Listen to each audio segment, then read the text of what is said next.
Yo, what it do? What it do? It's your boy Chapapa.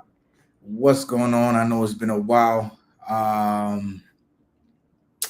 Good evening. Merry Christmas. Happy holidays to all y'all going through the YouTube motions, through the end of the year motions. Uh, for all the expats, for all the future expats watching this video. How's it going? New crew, old crew. You already know the deal. Like the video. Great topic tonight. Great topic tonight. Some guests. Got one special guest in the building who's been a ghost. I've been trying to get this man on the airwaves for a while, and then hopefully we have Uncle Russell pulling up. I think he's still sleeping out there in Thailand because we're in Brazil now. But what's going on? What's going on? We're gonna let the beat build a little bit, and everybody check in. Check in. You already know what time it is. Let this go for another minute. Like I said, I got my brother on tonight. It's been a while since he's been able to bless the YouTube airways for y'all. And like I said, Uncle Russell joining. And we got some stuff to talk about tonight. As you guys know, I live in Brazil. Some other folks live in Thailand, live in Dominican Republic, live in Colombia. And we're going to get into all of that. What's that been like this year? We got our first comment tonight. What's going on, Queens NY718? You already know Queens in the building. He says, "What's up, Chopper? Tell us all when the DR visa requirements to go to Brazil, etc." You're gonna have to phrase that question for me, brother. But thank you for checking in. All right, yeah. Let's do one more intro.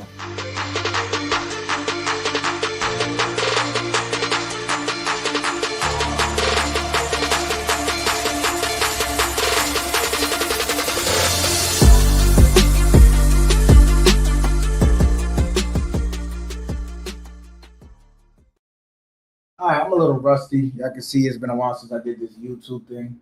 Got all my lights off, all my shit fucked up. But what's going on, YouTube? What's going on? It's your boy Chapapa TV. And without further ado, let me introduce my guest, the ghost himself. Y'all may recognize him from my journey with mom. Y'all may recognize him from all the countless dating advice coming out of the Dominican Republic. That's my guy. That's my brother. Y'all give it up for Jorge. What's up? What's up, dog? Yo, what's going on, my brother? First off, thank you for pulling up to the live, man. Nah, it's all good. Hey, we've been getting our ass kicked in the fantasy, not fantasy, but the parlays and NFL and all that shit. The Broncos, man. Yo, what are they called again? The little sport joints in DR that they have in every corner? Man, the bancas and shit like that. The bancas. Bro, I would have hit so big last week if the fucking Redskins, my home team, would have made the fucking spread for 7.5. Oh my goodness. I would hit like fucking 5 tickets, yo. Hey, and explain the banca to folks that don't understand what that is. Since overseas you can't really use them parlay apps. Oh yeah, no, they don't use. You can't use FanDuel overseas. So over here, what they do is it kind of like mimics the same shit. You know what I'm saying? Like the spreads, give or take a little bit. Sometimes they be off a little bit, maybe by 0.5 or a point. But you can do over under, you can do money line, or you can do the spread. That's pretty much all you can do. Yeah, but at the places that I go, because I don't want somebody to, oh no, I do this, I do that I know of, that I've been doing for the last 2 to 3 years. Bro, for the last 2 to 3 years, we only hit one time. Listen, y'all, gambling and one time biggest shit though. One time biggest shit. What was I had like 160. I hit 2 weeks ago. I hit 2 weeks ago for like, how much was it? I think I hit for like over 1,000 US. Sheesh. Nah, we got like 2 weeks left in the season. I just gotta hit one time, whether it's DR or whether it's in the States, because I be having my boy play for me in the States. Oh, on FanDuel? Yeah. Oh, that's what's up. Nah, so I gotta figure that out. But I gotta hit one time, bro. But that's what's up, bro. So you hit for like over 100K pesos out there. Nah, it was like I think I forgot what it was, like 80 something, 73, some shit like that. I don't know. Okay. Oh yeah, because the dollar is going up, right? Yep. Yeah, hey, you been on the move lately, man? Yeah, I've been on the move.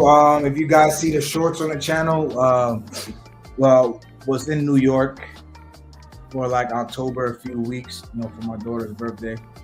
And then right after that, hit up Germany for the NFL game out there, because, you know, I've been trying to kind of like cement myself into like that international NFL connection, you know, really try to get some work with them here in Brazil, because they're opening an office here in Sao Paulo. Because they got like, you know, some games coming in. So, and then they're going to start, they kind of want the hub here for Mexico and Sao Paulo. But it was good, man. Like that German experience, it was my first time in Germany also. So it was real cool. Oh, that's what's up.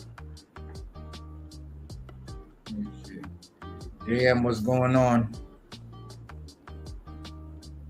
What's going on? So yeah, bro, yo, catch us up. How has Dominican Republic treated you this year? Oh no, DR, yo, you already know how I move. DR is love. DR is love. It all depends on how you want to navigate through these streets. But to me, what's the alternative? You know what I'm saying? Like, I know me and you've talked about Brazil and other places, but for me, coming from the States, shit, I can't complain one bit.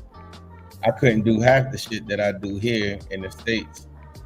Financially, you know what I'm saying? And especially, most people know, I mean, you know, that I'm here because of my mother. Right. So I can't really complain. Obviously, you know, you have your bullshit that goes with, you know, dealing with people that's in survival mode. But other than that, I mean, man, DR is good. So, have you come across like more expats? Are there more people moving to DR? Yeah, there's a lot of expats out here now. They just built 2 big ass hotels. One, I think, is the Marriott, and that's like right across from the Burger King. You remember where the Burger King is? Right under the underpass? Yeah. Yeah, there's a huge, that's where the new mall is going to be. Right. And then there's another hotel at the end of, what's that shit called? Circus. You know what I'm talking about? Yeah, that's where I thought the Marriott was going to be originally. Well, it might be either or. Like, one might be the Marriott and the other one might be the other one. You know what I'm saying? So I don't know exactly, but both of them are huge, nice size hotels. Okay. So it's definitely some money coming out here. It's definitely expats coming out here. You see them in PriceSmart every single. Yo, my niece was just here from the Campo and shit. She come from the States, but you know she mostly visits the Campo. Right. She's like, yo, I went. So they go to PriceSmart to buy all their shit to take right when they come, because that's where you can buy better quality stuff. She was like, man, I can't believe how many Americans was in that PriceSmart. Yeah, in Santiago, it's been that way. But I'm still in like the expat Facebook group. I've been seeing a lot more complaints lately. Like people who just moved out there and they're having a hard time adjusting, or just folks that like took the rose-colored glasses off. Like, you know, like when you go to, like that video you sent me the other day, like, you know, when you go to DR and it's like, damn, this is great. I can live here, I can do this. And then like maybe like 6 months to a year later, you're like, all right, you got a few problems. Got a few problems. So I know there's people coming in, but I definitely know there's been people going out, you know, like going to Thailand or to Colombia or to even Panama. But I know a lot of people are not going to Thailand for some reason. Because it's cheaper. I mean, obviously it's cheaper. and it's further away from the States. Bro, the further you get away from the States, the more your stupidity don't stand out. In my opinion. You know what I'm saying? Like, people do stupid shit. People move to these countries and do stupid shit. So when you do stuff like that, when you go to one of these countries, it don't matter if it's DR, it don't matter if it's Panama, it don't matter if it's Brazil, it don't matter if it's any of these places. When you already not right, and no disrespect to nobody, because all of us had phases, and some of us are still in phases, like myself, that you not right. Bro, when you're not right and you move to one of these countries thinking that the country is going to get you right, it's not going to happen. It's not going to happen. And no matter how much you tell people it is not going to happen, guess what happens? As soon as they go to the country, they get the attention, they understand what the money does and the women and this and that, and they in La La Land, Fantasy Island. Yeah, basically. Fucking island. And then when they wake up from the fantasy, now wherever country they is fucked up. But the closer you are to the States, the faker is gonna be, in my opinion. And that's really something you go through. That's something I went through more in when I was living out there in Santiago and DR. For those of you who don't know, I lived in DR for a few years. I just felt like the influence from the States was just too heavy on DR. Oh yeah, I mean, you gotta think about it. What you already had to fight for. You gotta think about it. You're only a few hours away. Less. Most of these people, most of these women here and people here, even men, have visas to go to the States or been to the States or got relatives that coming back and forth. So of course you're gonna have the influence. Bro, sometimes when you try to buy a car, a house, or whatever, anything with a substantial amount of money, they're gonna ask you in dollars. How the fuck that works out? Why do you think?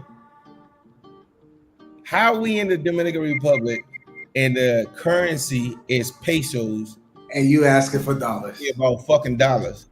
Hey, that's that shit that will drive me crazy, bro. I'm telling you. But why do they do it? Because they can. Because there's enough Americans here to talk in dollars. There's enough Americans to fall for that shit too. Yes. Dumb as shit. Enough Americans. Oh man, it's only $500. It's only an extra $100. It's only an extra $50. So they know they're like, cool. But to them, it's a big amount. But to the American, it's not a big amount. So it's all good. Man, ain't no way. Richest Method, what's going on? Definitely, I gotta be more consistent, man. So I'm gonna tell you a little bit what's going on with YouTube. Queen says, "Hello, Chopper. When are you visiting the DR? Also, is it true that USA citizens will be required to obtain a visa to enter Brazil starting 2025? Thanks." I was in DR in August, and I don't see myself going back anytime soon. I don't see myself. Ask Jorge, man. I was probably the most quietest I've been. My man Chopper is a lover at heart. And you gotta have thick skin to make it out here. You gotta have thick skin. Your blood gotta be pumping right. And my man is a lover at heart. I love him to death. That's my man. He is a lover at heart. Nah, bro, that's having thick skin and just going through stupidity. That's going through stupidity, bro. I go through too much stupidity when I'm out there. Man, get out. Yo, this country, let me tell you something, bro. If you navigate correctly, this country is the best country to ever live in. Bro, the dollar right now is 60 to 1. 60 to 1. Ooh. If I want to get on a flight right now and get to Miami, I can get on a flight right now. I can leave my house right now, and there's a flight every 3 hours that I can get to the States within 3 hours. You ain't saying much of nothing. bro. Thank you, Richard. The government will definitely they'll probably end up pushing again because they've been trying to do this for the past 2 years. He says, even though I don't see myself back in DR, not doing Brazil either. Tell us why, Richard, you don't see yourself back in DR. Yeah, tell us why. And where would you go? No disrespect to him, but I guarantee, watch what it is. It got to do something with women. How much you want? Bro, it's not just the women, bro. It's the Stop it. There's nothing else to complain about. 90% of people that complain about these countries is because they fell in love with the wrong person. All right. So what about the people who get tired of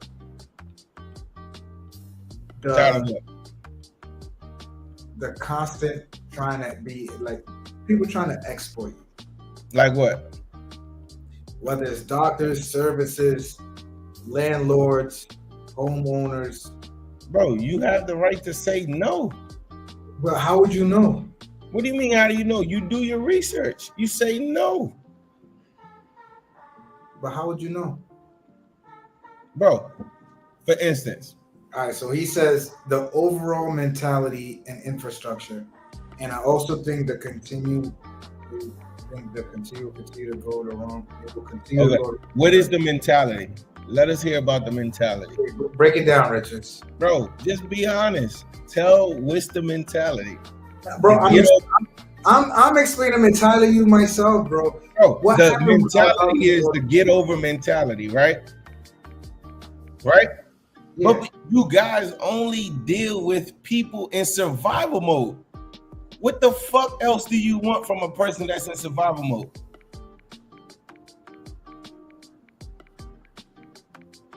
What do you want from a motherfucker that's drowning? Listen, I'm gonna throw a motherfucker in my pool out back. What do I expect him to say? Anything to get out that motherfucking pool. You know this. Bro, they're gonna say anything. They in survival mode. What do you expect? Don't deal with people in survival mode. Thank you. Most expats. Thank you, bro. This is what I meant. Even professionals. Bro. JM, I don't know what you're talking about. He says Chopper the cheap guy that wants multiple women. Thanks, JM. You were heard. You were seen on the internet. Bro, remember what I went through with the doctors at Union? Nah, but that was just, you didn't understand how they do business here. But that's my thing. Why do I have to be aware from professionals? No, but that's everywhere. Think about it. The way they do co-pays in the States is different from the way they do co-pays in Brazil. The way they do co-pays in Brazil is different from the way they do co-pays in here. What it was a misunderstanding on how that co-pay was handled. Bro. They charge, I mean, we don't got to get into that because I know that was personal stuff. But what I'm saying, from my understanding, they try to charge you for something, right? That had nothing to do with the service, but it backfired when the insurance got involved. So then they try to backpedal and charge you. No, they will give you the service without the green light from insurance. Exactly, but here's the thing. If they wouldn't have gave you that service and you would have waited, you would have been mad at that too. I mean, you got to understand that it's never going to be as smooth as the States. Never. That's one thing that the States do have. Efficiency. That's why they charge us an arm and a leg for everything. Nah, not just the States, bro. I'm telling you, you go to these other countries, bro. I guarantee you, guys who have gotten or girls who have gotten treatment in Colombia, in Panama, especially in Thailand, bro. People are moving to Thailand just for the healthcare. Like I got my boy, he's been living in DR before me. He's like, yo, I'm moving to Thailand just for the healthcare. Bro, the thing is this. And I'm not excusing it. Understand, you already know. Sometimes I be hitting you up fucking vivid. You know what I'm saying? I be hot. I'll be like, yo, what the fuck? Even with my landlord issue, I was like, yo, this shit's some bullshit. You know that. Like, there ain't no need to sugarcoat that shit. But here's the thing. Sometimes we gotta take a seat back and be like, just think, bro, we're paying a fraction of a cost, not excusing it. Listen to what I'm saying, internet world. I'm not excusing it. But you paying a fraction of the cost. You think you're gonna get the same service? You should. Yeah. You should. Listen to what I'm saying. You should get the same service. But you think you're gonna get the same professionalism, the same service, the same, you know what I'm saying, everything that in the States? No, it's never gonna happen. Hold on, let me put this dummy on timeout because I have no clue what he's talking about. This man just be coming up here to chat. Golly. You made somebody mad, though. You was probably messing with his chick. Yeah, don't do that. So Rich says it's other countries you don't have to, bro. That's what I'm saying, bro. It's other places. Yo, Riches, you're 100% right, bro. I'm not denying that. I'm not denying that. You're 100% right. What I'm saying is to be as close to the States. If you're a person that want to be close to the States, you know, DR is a good spot. But of course, if you go to Brazil, Thailand, Philippines, somewhere further from the States, you're going to deal with less BS because guess what? Your American dollar has more weight. So I'm not arguing that with you. You're 100% right. DR is wild. This shit is the wild, wild west. And if you don't know how to navigate with these people and you let them get in front of you, it's a problem. You always have a problem. So I'm 100% with you, yo. I'm not going to argue that. So you mentioned that the dollar is what right now, 60 to... It's like 61, almost 61. Has it been like that for majority of the year? Yep. For the last few months, it's been around 59 to 61 for the last few months. Right. So explain to us, with the dollar going up like that, what is different from you? Like, give some examples on what you're able to do, what has become cheaper, like what more are you able to do, like with the dollar going up like that? Give us an example, like cost. For instance, my rent here at this house, I used to pay the dollar when I made the contract was at 55, right?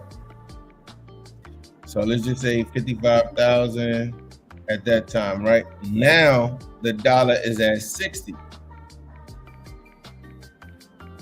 Mm-hmm. So obviously, hold on a second.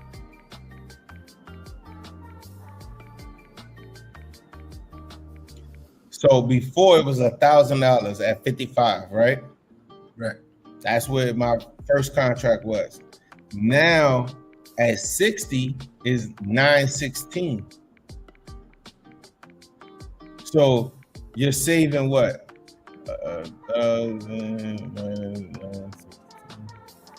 $84, which don't sound like much, but with that $84, you can pay your utilities or you can pay your services or any other service. You know what I'm saying? So it's a big jump. For me, it's a big jump. When I first got here, when I was living in Thornton, the dollar was at 50. Remember when you was there too, right? Wasn't it at like 50? It was like 57. Really? Yeah. I thought it was at like 54, 50 or some shit like that. It was like 57, 58.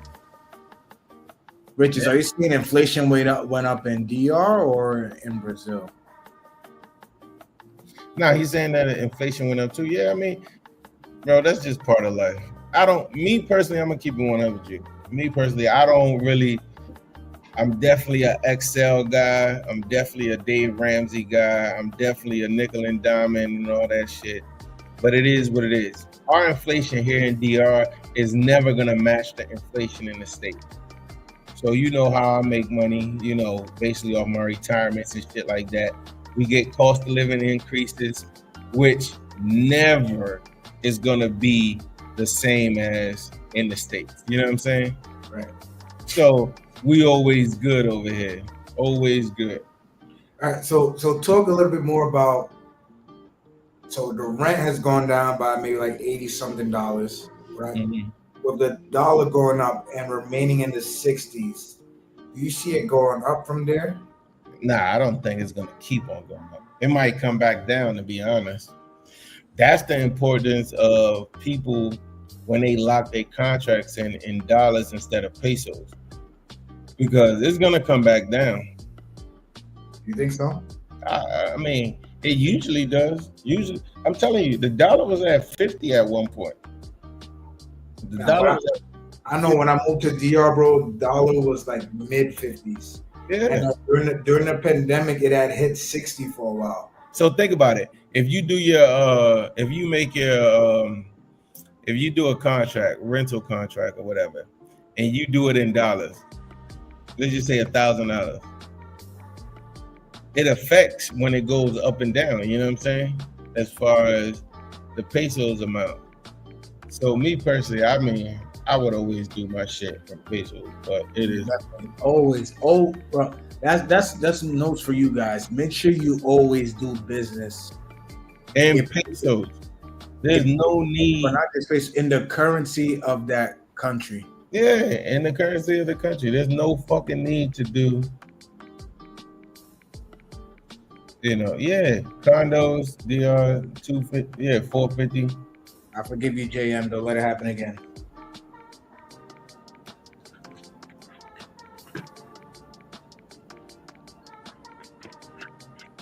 Oh yeah. Nah, he's 100% right. Prices on real estate and living, especially where he's talking about Puerto Plata, Sosúa, Cabarete, all them tourist areas where Americans go, forget about it. They probably doubled and tripled. You can forget about it. But why? Why? Because Americans want to get there, and the first thing they say, oh, $1,000, that ain't no money. That, you know, back in Georgia, I was spending $2,000 on this, on a 2-bedroom. Now I can get a fucking 3-bedroom. And fucking $800, that ain't no money. Back in Florida, you can't get an efficiency. That shit be funny as shit. They always say back in the US, like, what the fuck do the US got to do with anything that got to do with any of these countries? But they always say, back in the US, I used to spend this and this. Like, who cares? I remember when I first moved to DR, I had a whole house. I had a whole entire house in a small gated community, had a pool. 3 stories, furnished, $800 a month. And I was probably still paying too much at that time. But I locked $800. Oh yeah. But I don't remember if I did the contract dollars or pesos. I might have been doing it in I forgot how I was doing it, but $800. But that was still too much. Then I moved to Santiago, rent dropped down to 3 something. You know, 300, 330, whenever the dollar was going up and down.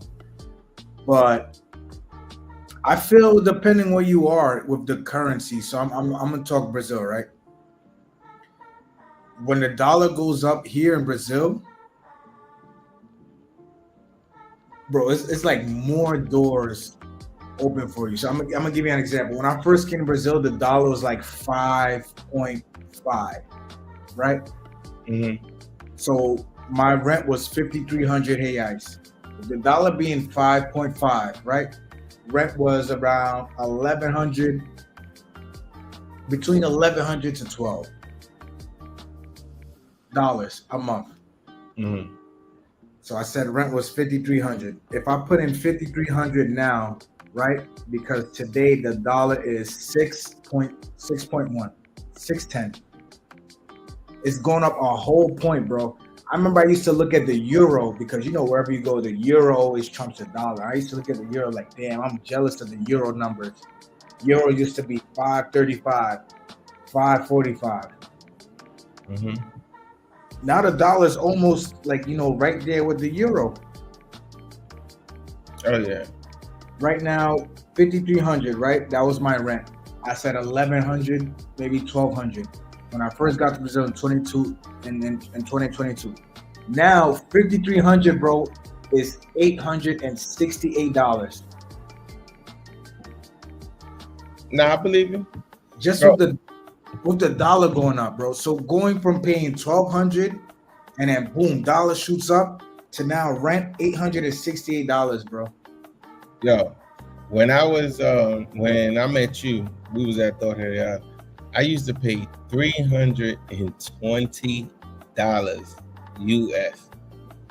That was 18,000 pesos. That included the damn the maintenance and everything. A 3-bedroom, 2-bath, gated community with a pool, gym, playground, all that shit. Yes, sir. And this was like what? 3 years ago? 4 years ago? 4. Not 4 years ago. Now that same apartment, if you get it in pesos, is 450. If you get it in US dollars,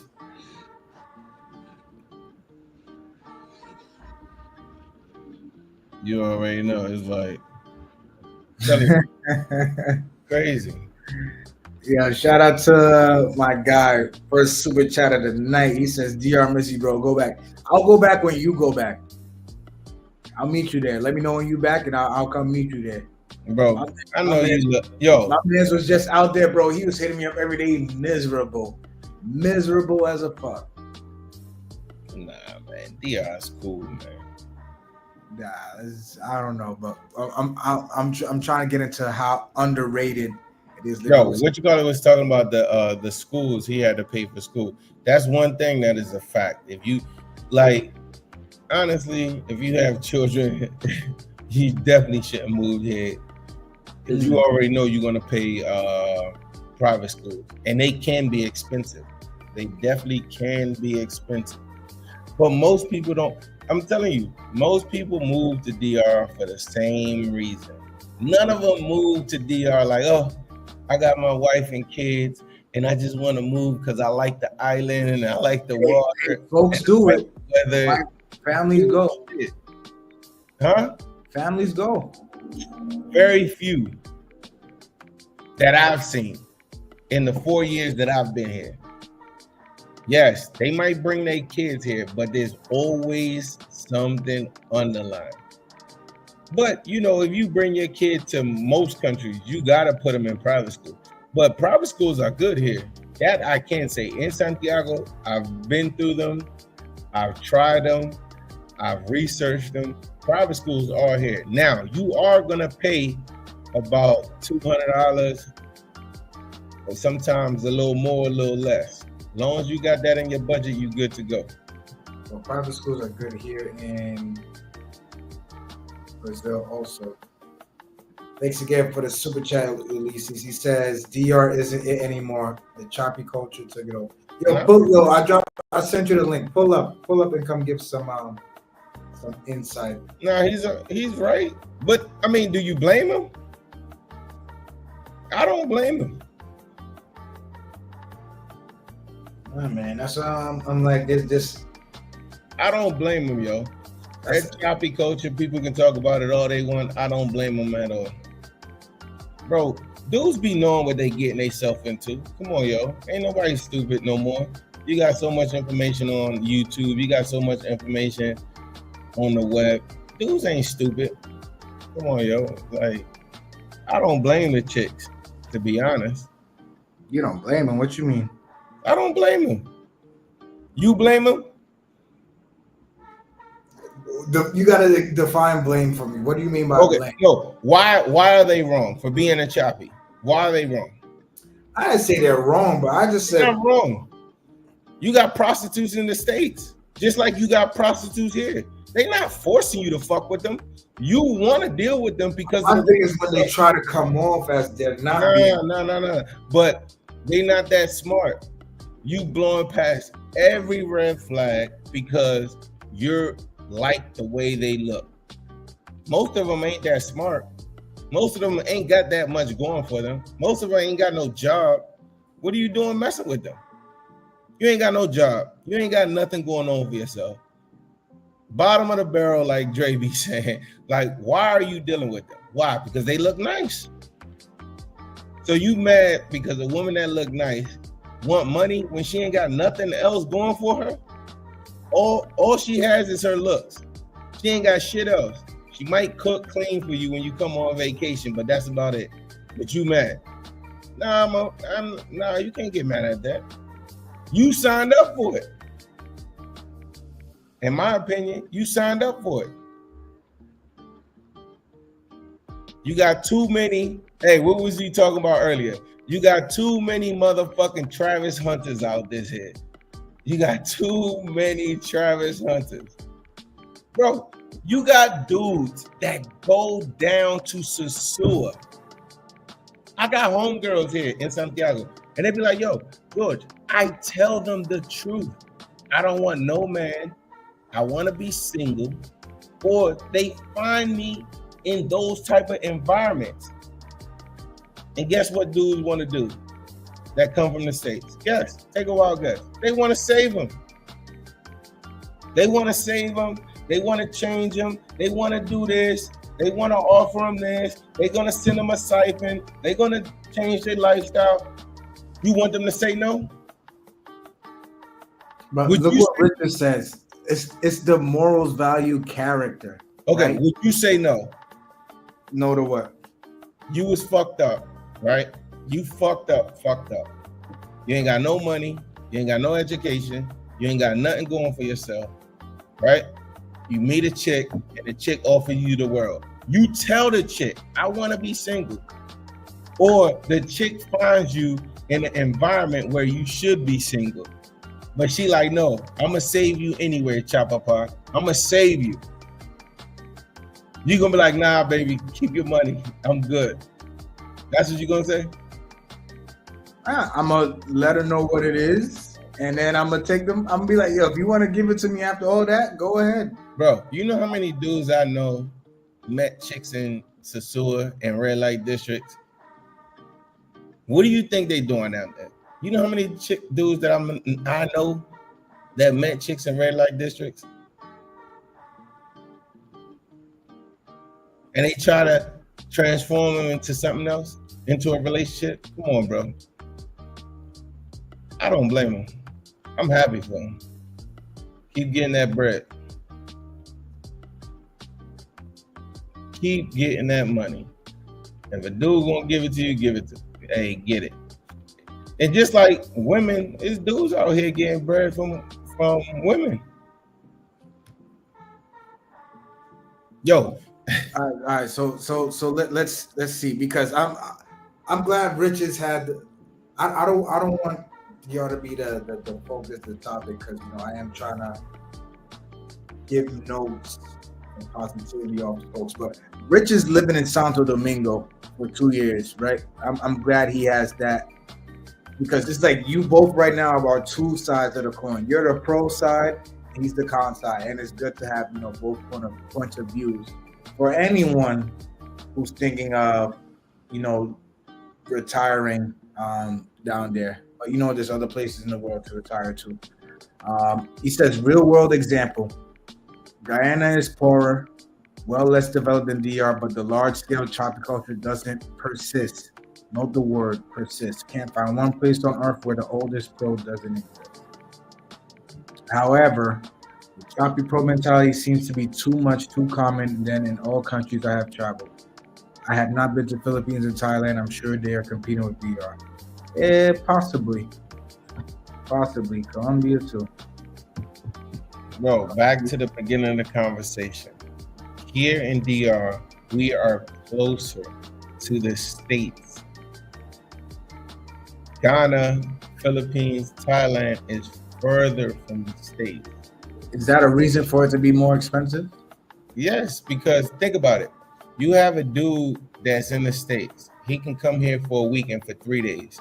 Who's going to go to the Philippines for 3 days? Do you know anybody that will go to the Philippines for 3 days unless he's just super thirsty?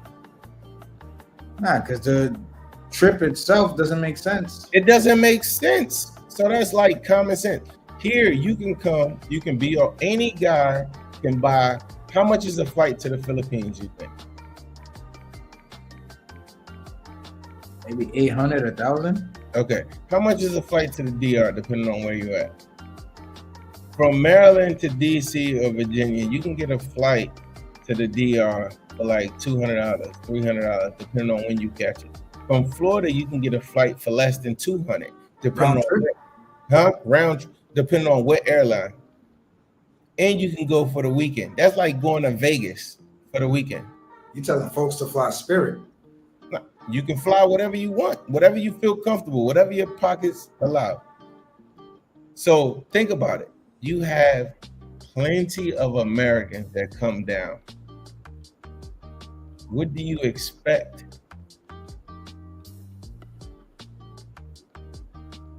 I'm not justifying. Please understand, I'm not justifying.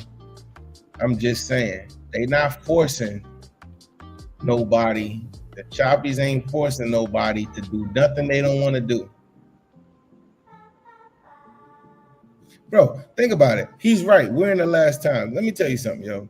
When you got chicks on Instagram just shaking their ass, making thousands of dollars and millions of dollars on OnlyFans and this and that, you mad that a chick that you actually doing something with make a couple dollars? Like, that don't really make no sense. Every fucking feed that you see nowadays on Instagram is a chick shaking her ass. Every chick. So, question for you. So you've explained the rent with the dollar going up. How has entertainment changed for you? And how is do you feel entertainment, like with you living, you for yourself, do you feel entertainment is underrated when you're living overseas? What do you mean? Oh, hold on. So Jam says, do you have a girlfriend there? Nah, I don't got no girlfriend in DR. You don't do no girlfriends over there. So like entertainment, as far as, so has your bill going out? Like, say you go out on dates, you go out on restaurants. Has the bill gone down now with the dollar going up for you? What has changed? I feel like, me personally, I feel like I do more now that the dollar's going up, because I set a set budget. Like I told you, I'm on that Dave Ramsey shit. I set budgets. So for me, I feel like I do more now. More like what? Like go out, shit like that. Go out to eat. Me, I like going out to eat. I'm not really into the clubs. I'm not really into all that shit. But I'll go out, listen to live music. I'll go out to eat, shit like that. Go out on dates. Whatever. So that's what I meant. Do you feel, because I know sometimes I get the question out here, like, when I tell people I'm from New York, they're like, oh, New York, they think of Manhattan, they think of all those movie scenes with like the clubs and the parties and Times Square and all that stuff. Do you feel entertainment overseas is underrated? Entertainment overseas is overrated or underrated? Underrated. Man, me personally, I just feel like entertainment as a whole, like, when we talk about entertainment, we talking about going out, this and that, and that. Anyway, I feel like it all depends on the individual. I feel like a lot of people travel for the wrong reasons, right? Mm-hmm. So when you do that, you get different experiences. Like for me, for instance, I was just in Jarabacoa with somebody. We spent the day out that joint. We went ATV and I was hitting the four-wheelers. I was hitting the dirt bikes. We was good. We got food out there, everything like that. And I only spent like $120. To a Dominican, that might be a lot of money for one day, depending on what they're doing. But to us, I mean, to do excursions, to go to a waterfall, to get, local food, to get all the amenities that I got, $120 ain't nothing. Back home, you go to Fridays or something like that, you're gonna spend that. You know what I'm saying? Now you spending more, and So to me, it's just like it depends on what you're looking for. You know, a lot of guys, a lot of people come out here looking for the wrong reasons, in my opinion. You know, but as far as like what you're saying, amenities, I went to Punta Cana a few months ago. I went parasailing, I went ATVing. We did what did we do? Parasailing, ATVing. We did some other shit, and we did ATV and no with the 4-wheelers. We did like 4 different things, and I think I spent like maybe $300 on that weekend, $400 at the most on that weekend, and it was me. Obviously, you know, I always travel with my mother and leave her in the Airbnb. That's including the Airbnb and everything. So $300-$400 for Like Airbnb. 400. I think it was like 400. I gotta look at it in my calendar. So for the bill, right? I want you to go back to the bill first. So for the bill, you said $120 for 2 people. That was drinks. You had appetizers, entrees. No. So that one was in Jarabacoa. You know, that's up the mountains close to here, probably like an hour and something. So that was like 120. But we had like the ATV joints, not the doom buggies, like the more modern ones. I don't know what y'all call it, but ATV. Yeah. So we had those. We went into the mountains. It was like 4 or 5 hours. Went into the mountains, went to the waterfalls. Food, they had like, you know, fresh Dominican food, drinks, everything. It was like 120 for 2 people. That was in Jarabacoa. Okay. And then Punta Cana. Then Punta Cana was like 400. Like it was like 400. So I got an Airbnb for 2 days. I think that was like 60 something a day at a nice new location. So now, when you pay the Airbnb out there, do you have the option to pay in pesos? Or Nah, you pay straight Airbnb. But you know, Airbnbs in Punta Cana is cheap because they have so many. And then even the excursions are cheaper in Punta Cana too because it's so competitive out there. I thought the ones in Jarabacoa was more expensive. Excursions are competitive out there. Yeah, so competitive. So you can get an excursion out there for dirt cheap compared to going to Santo Domingo, Boca Chica, or going to Jarabacoa. You can get, or even going to Puerto Plata, Sosúa, or Cabarete. In Punta Cana, they're so competitive. So what's dirt cheap? In Punta Cana? Well, you know, it all depends on the time too. It all depends on the time. It all depends on how busy they are. But I've done parasailing, not this trip, but I've done parasailing in Punta Cana for like $30, $35. That's not bad. Yeah, I mean, you can't beat that. So while we're still on the topic of entertainment, let's talk about going out, drinks. How much a beer costs now? Oh, I don't know. I don't drink beer, but like, you know, mojitos, you can, depending on where you go, 100, let's just say $3, $4 at the max, $5. You know, since we're talking in dollars, $3 to $5. Yo, the problem, man, bro, listen to me. Everything falls on the man in the mirror, like Lil Wayne says, the man in the fucking mirror. Think about it. You got chicks that really don't have much in life, right? Just like, would you tell me your experience? I mean, I know you don't care, but your experience out here. You had a chick that just fucking met you, talking about she wants you to take her to fucking Camp David. For those of you guys who don't know what Camp David is, it's a restaurant in Santiago in the mountains. Got a video on the channel actually going to Camp David. But yeah, while I was in DR, Los had put me on to this girl. and we were making plans to link up. And for me, I'm like, all right, I'll take it to square one because she brought friends with her. It was like just me and 3 girls. That's red flag number one. I would have cut the date right then. You want to bring your friend? What do you talk about? But go ahead. That, bro. Brought her to square one. And for those of y'all who don't know what square one is 24 hours and it's cheap and it's good food. While we there, she's like, oh, you know, for dates, it gotta be places like Camp David and what's that other joint by the monument? Which one? The fancy joint by the monument. You got a couple ones. Cucaramácara, you got El Tablón, you got what's the other one that I don't like?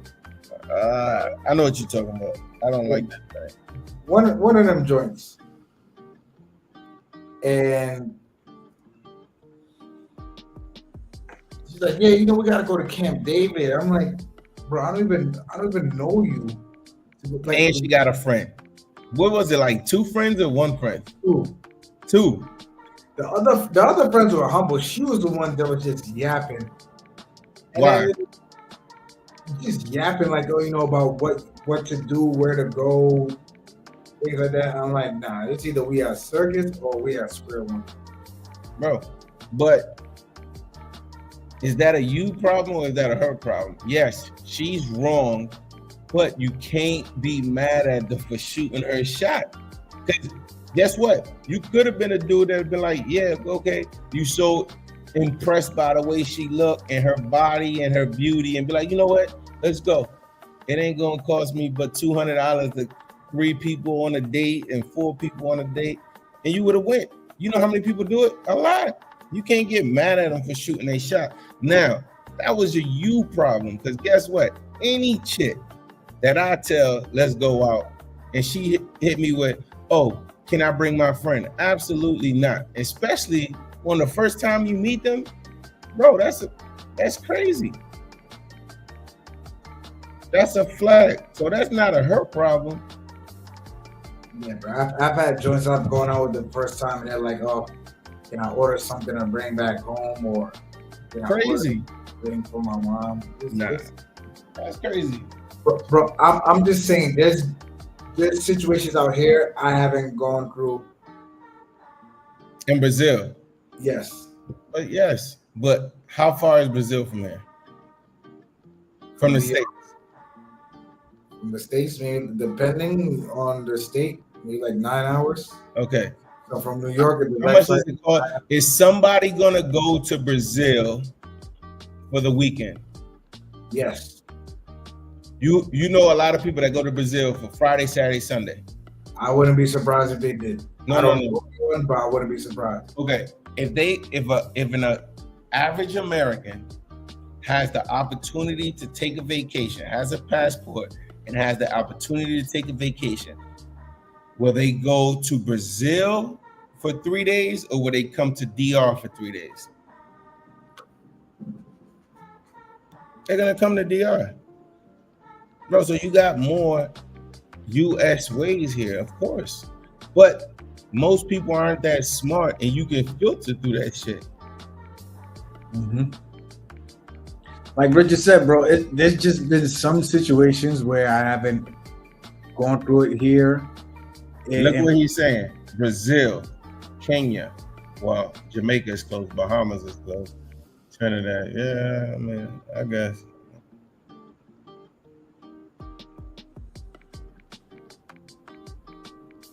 Say, bro, it might just be an island thing.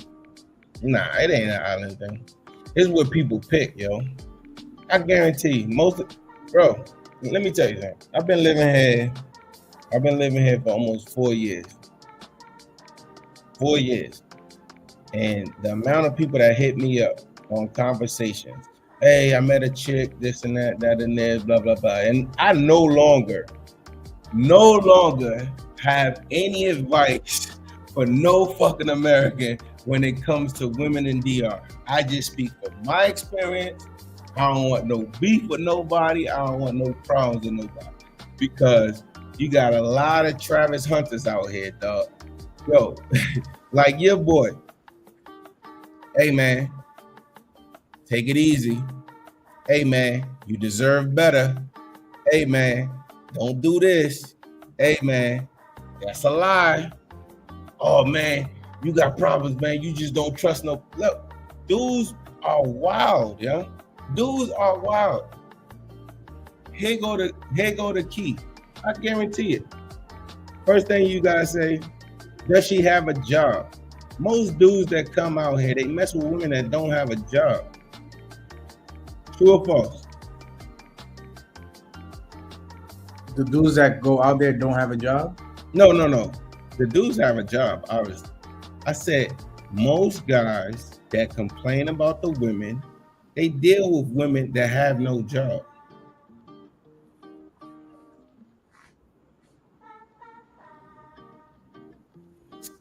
Possibly. Bro, it's not possible. Bro, because now I've seen and I've lived both sides, so like they can have the job, but it's still not enough. Bro, right? You told me situations to where like they brought in 50,000, 60,000 pesos a month, and that's still not enough. Bro, listen to what he just said. That's the Travis Hunter. Yes, Riches, you 100% right. Motherfucker, nah, dog, but you don't understand because they don't have no opportunity. Bro, you got CVS, you got fucking KFC, Popeyes, I mean, not Popeyes, you got KFC, Papa John's, Pizza Hut. You got all these fucking jobs that they can do, all of them. But they rather go down to the SU, or they rather do some dumbass shit, work in a club, or work as a bartender, or this and that. And a motherfucker want to justify, always fucking justify what the hell these women do. Instead of finding a chick, and I'm not saying that'll work, bro, I have not dealt with no chick that has not had a job. Zero. That's my man right there, Dre. Dre, no, we do not deal with no bottom. Bro, if I'm gonna deal with a chick, I'm not saying, listen to what I'm saying. I'm not saying that I have never dealt with a trapper. I'm not saying that because somebody might call me out because you know this is the internet.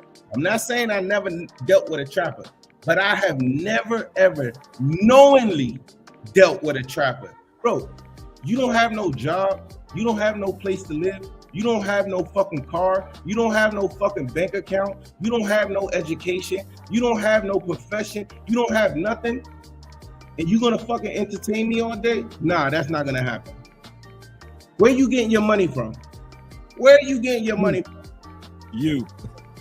She's getting it from you. Where you getting your money from? Salute to everybody on the panel.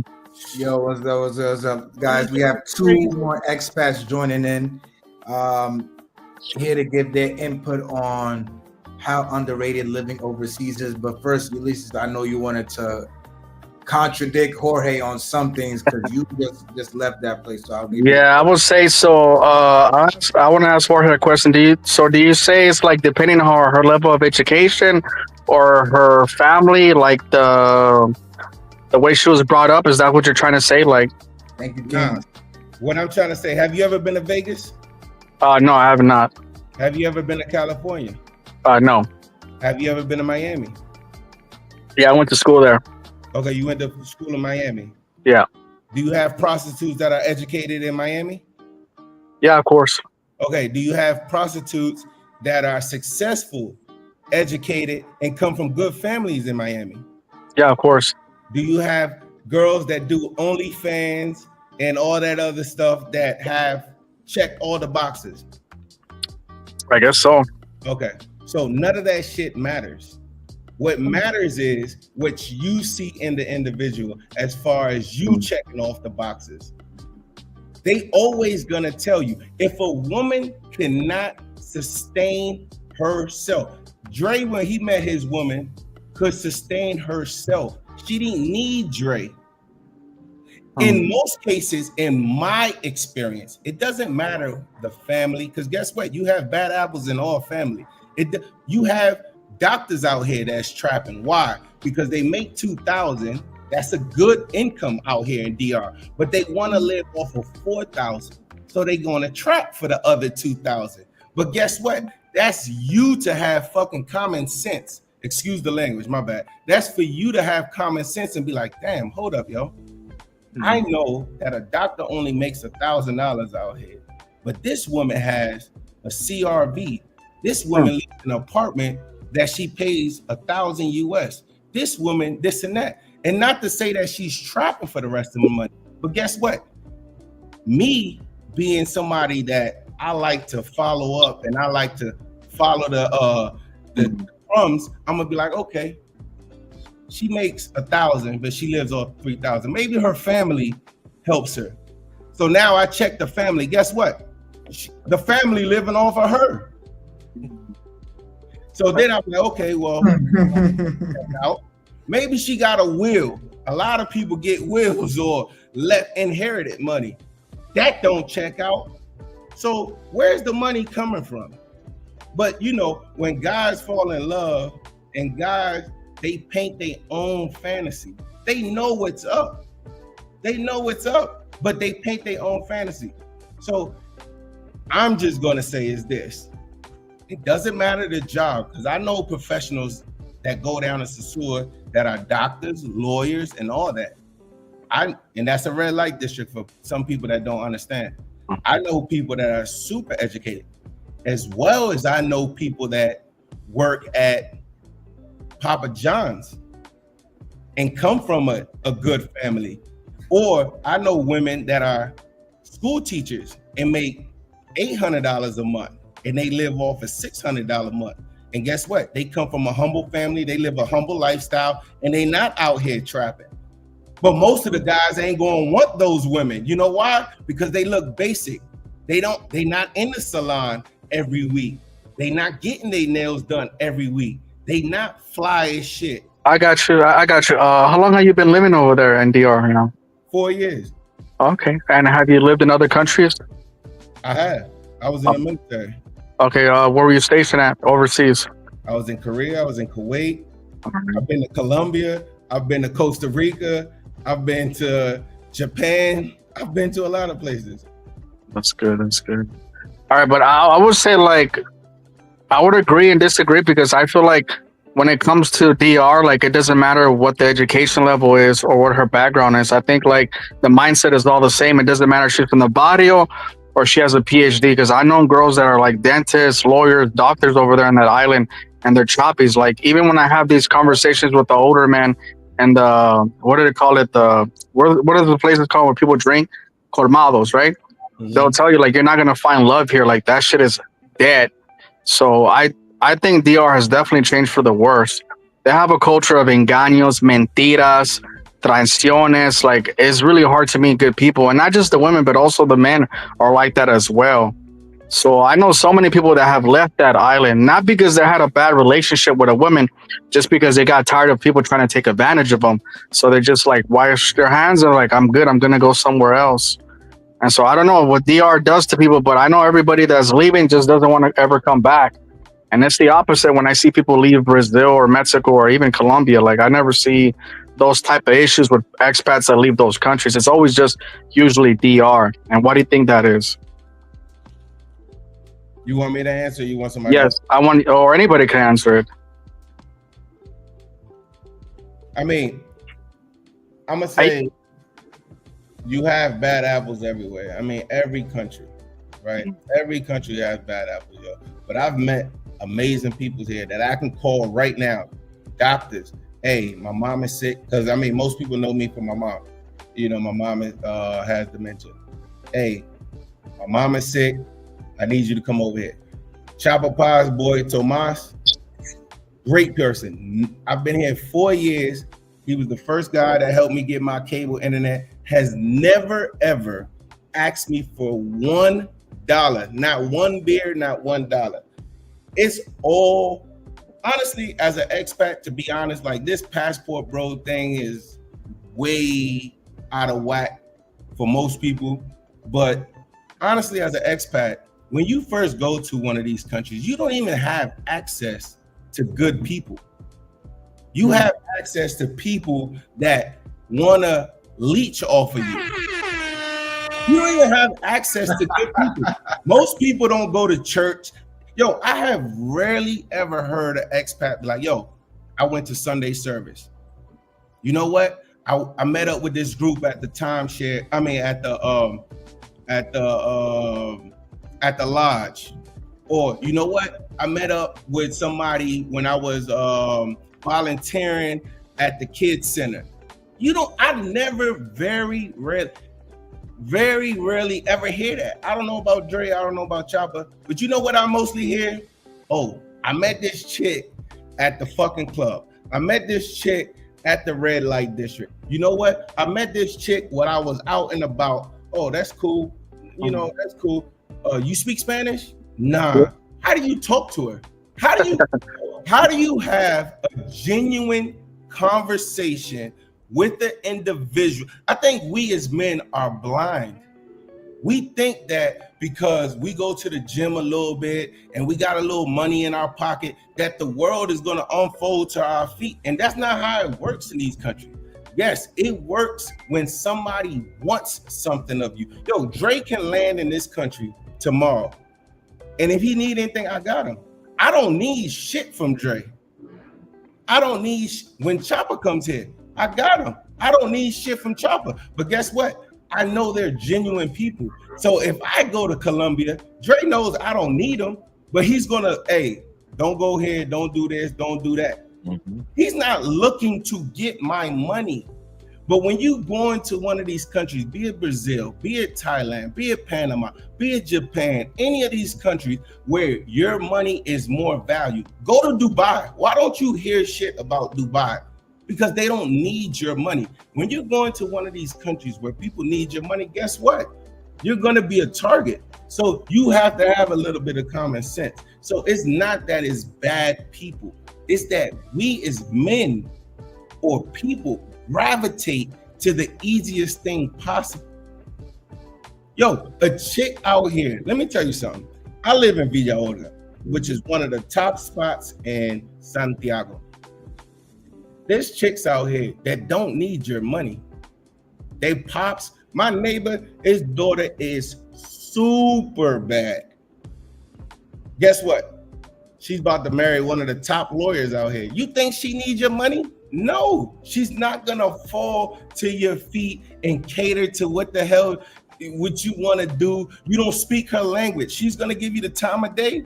No, she don't want to hear shit you talk about on Translate. She don't want to hear it. If you didn't take the time, oh, I'm going to a Spanish-speaking country. Let me learn Spanish so that I can talk to genuine fucking people.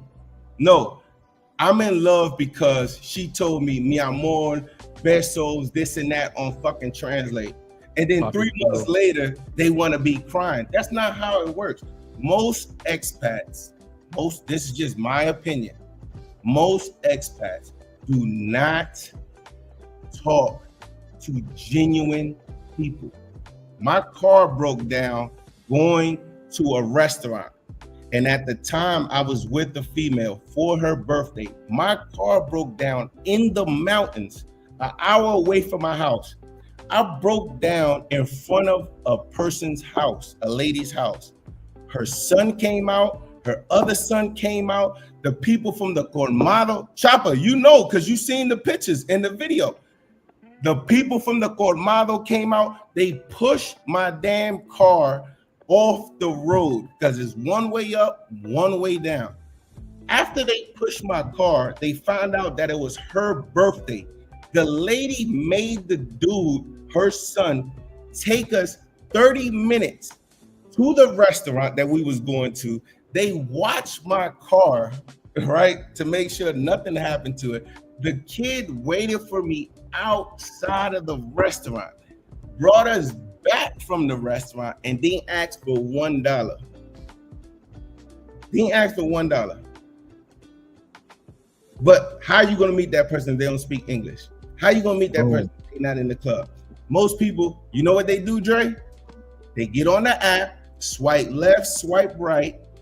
Oh, I found one. She likes me. She says she's in love with me. Blah, blah, blah. And here we go, the story. But you're not meeting them in church. Not to say all women in church are nice. I'm just saying, you're not meeting them in college. I took a damn course, a cooking course. You know how many women was in that course? That look nice, that's trying to get the course to get a regular job, making $400 a month. You know how many single women was, yo, Dre, my man took salsa classes. You know how many women was in that salsa class? But no, most expats not going to the salsa class. I be trying to tell them, man. Be trying to tell them. They got literature, they got college courses, they got, bro, you're not going, so you can't play victim. Nah, I think all the women are like that, bro. Doesn't matter if you take a cooking course, pottery course, like it's a cultural thing, bro. Like even the man would tell you that. Like I respect your opinion that's coming from you, but the local men, they tell me something else, and they always tell me you ain't gonna find love here. Just have your fun, guy, and that's it. Local men don't make the money that you make, brother. Hold on, gentlemen. Guess what the local man trying to do? The local man trying to have somebody in his house slaving out, cooking, cleaning for them, not giving them shit. And guess what? Most local men got 2-3 wives too. Hold on, gentlemen. Let Dre go. What's going on, Dre? Hey, gentlemen. Hope you guys having a great evening. Great to see you again, Chopper Pie. Looking like a true Brazilian now. Braids growing down and everything. Yeah, man. On this waterfall photo, we don't even recognize this dude with the waterfall. No, upgraded. We need the Brazilian waterfall now. Another waterfall. And we gotta find the Brazilian waterfall. I got you next month. Deal. As far as what my brother is saying, the same thing is in place here in Colombia. Guys come down here, they think they know Colombian women. They hear the stories from the local guys. Most local guys that they talk to, just like no offense, sounds like Ulysses, talk to some of the local guys. Most local guys are just average, everyday guys. They aren't the guys that have the money to be able to be among the type of circles that we will be in anyway. So they can tell you about, yeah, the ladies are like this, ladies like that. But then when you ask them, okay, what do you do? If you ask let's be honest. If you ask a dude that's only making $250 a month and they whole group of dudes are only making $250 a month, they're not talking to the women that are talking about or even have relationships with women that are of the upper echelon. I give you a perfect example. It's the same thing in the States. Some of you dudes ain't never dated no female making six figures. You can't tell me nothing. You assume that you know about six-figure women, but if you've never dated before, most of the women that we talk about, just average guys in the States, are five-figure type of women.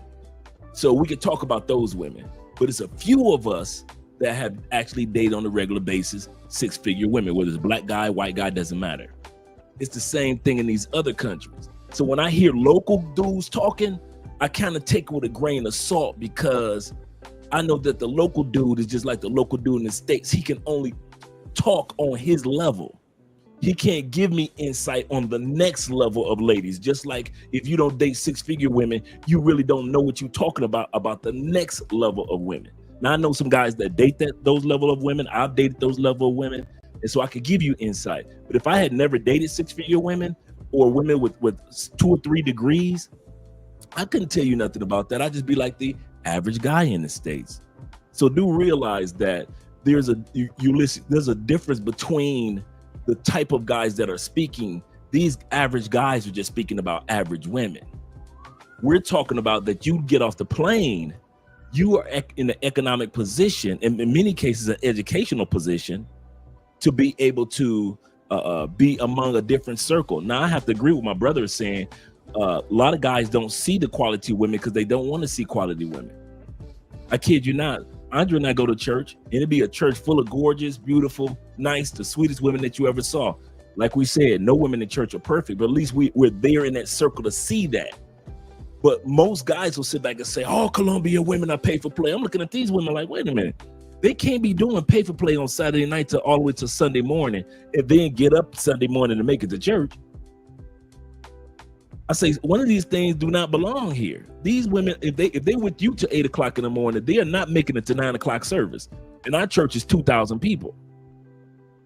So my point is, there's a whole group of women in DR. There's a whole group of women in Brazil, in Thailand, in Colombia, in parts of Africa as well, that most of us men do not allow allow ourselves to be exposed to quality women. Why? Because we, for the most part, when you're a vacationer, that's why I always say there's a difference between a vacationer and a relocator, because vacationers need immediate. They just want to add water. I need a woman now. I need her to be up under me the whole 5 days I'm here. I don't need her to have a job. I need her to have some good coochie, give me firehead, and she can show me a couple of places to have fun and party, and that's it. I need immediate, just add water. They don't need quality. They don't want quality. So when you hear from a lot of local dudes, just like my brother said, they want these women to just be every day sweeping, mopping, cleaning up, having good sex, and then these dudes got 2 or 3 families on the side. And that's how it is in DR, that's how it is in Colombia, in a lot of countries where it's just regular everyday dudes that ain't even making $200 a month. The average dude, we just talk about average dudes in DR, average dudes in Thailand, average dudes in Brazil, average everyday sit back, have a beer dude, ain't even making $200 a month. So they can't tell you about no females that got degrees in education and going to school and things like that. No, we're not saying all those women are perfect, just like my brother said. Some of those women out there making extra money, doing the way they want to. They make $2,000. They want to live that $4,000 life. Hey, they doing what they need to do. But that's not all. And I'm sitting back and I'm watching. You know what this reminds me of? This reminds me of with the immigration in the States, when they try to make it seem like everybody wants to come to the States. And I remember at the height of the immigration movement, I was at a wedding here in Colombia, and I'm sitting back and looking at all these Colombian women, you know, professionals and business owners and just aunties, grandmas. It had to be 50, 60 women, 50, 60 men at this wedding, right? And reception. And I'm thinking to myself as an American, at the height of immigration, when people are just flowing into the United States, these people ain't lifted their toe to pretend like they want to leave their home country and go to the United States. But if you listen to people from the States, they will sell it like everybody from Colombia is trying to get into the States. Every Venezuelan is trying to get to the States. Everybody is, most people aren't. Let's get that out of the way. Most people love their own flag, but most of us Americans don't notice that because of the immigration. Same thing it is when it comes to the dating market. If you're in that beautiful bottom feeders and that's all you deal with in the States and that's all you deal with in other countries, that's all you're gonna notice. You buy a yellow car, what you gonna notice? Yellow cars. What happened to the blue cars you used to notice when you had a blue car? You see where I'm going with that? So at the end of the day, I hear what you're saying about, I talk to the local guys. What local guys are you talking to? Mm-hmm. Because if I talk to local guys in Detroit, hood dudes, they gonna make it seem like every sister in the United States is Shanika, Nene, Keisha, Lawanda, and them. If I talk to only hood dudes, but if I talk to a eclectic or different groups of dudes, I get more of a understanding of the women in the United States, not from the brothers in the hood in Detroit or the east or the south side of Chicago or dudes that are down in the dirty parts of Atlanta. So it depends on what dudes are you listening to that's giving you that story, because I know some quality women when I was in DR, and I met this one dude, I kid you not, me and Andrew was walking, right? And we met this one guy, beautiful mansion, beautiful home. He invited us into his mansion, check it out, the swim pool and everything. His wife pulls up. They've been together for like 25 years. She was just finishing off her law degree. They had sent their son to the United States for law school. Y'all don't notice these women. It's dudes that got that type of money notice these type of women that's trying to do something, and they had kids together and the kids want to do something. Y'all don't notice these women. Y'all, just like my brother said, I notice it. I see it all the time. Y'all too busy trying to swipe. Talk to your boys that give the local dudes how often foreigners come down there and they trying to swipe left, swipe right. And then when you talk to your dudes, just sit back and watch and ask yourself, what level of life are my dudes that I'm talking to in DR that's giving me this advice? Because if they're not the level that you're on when it comes to being in DR, as soon as you get off the plane, you're in the top 10%. If they not top 10 dudes, why the hell you taking advice from dudes that's not top 10? Because you are top 10 economically, Ulysses. As soon as you get your ass off the plane, whether you want to admit that or not, you are upper echelon. So why are you taking advice from the local lower echelons? Because that's all they dating.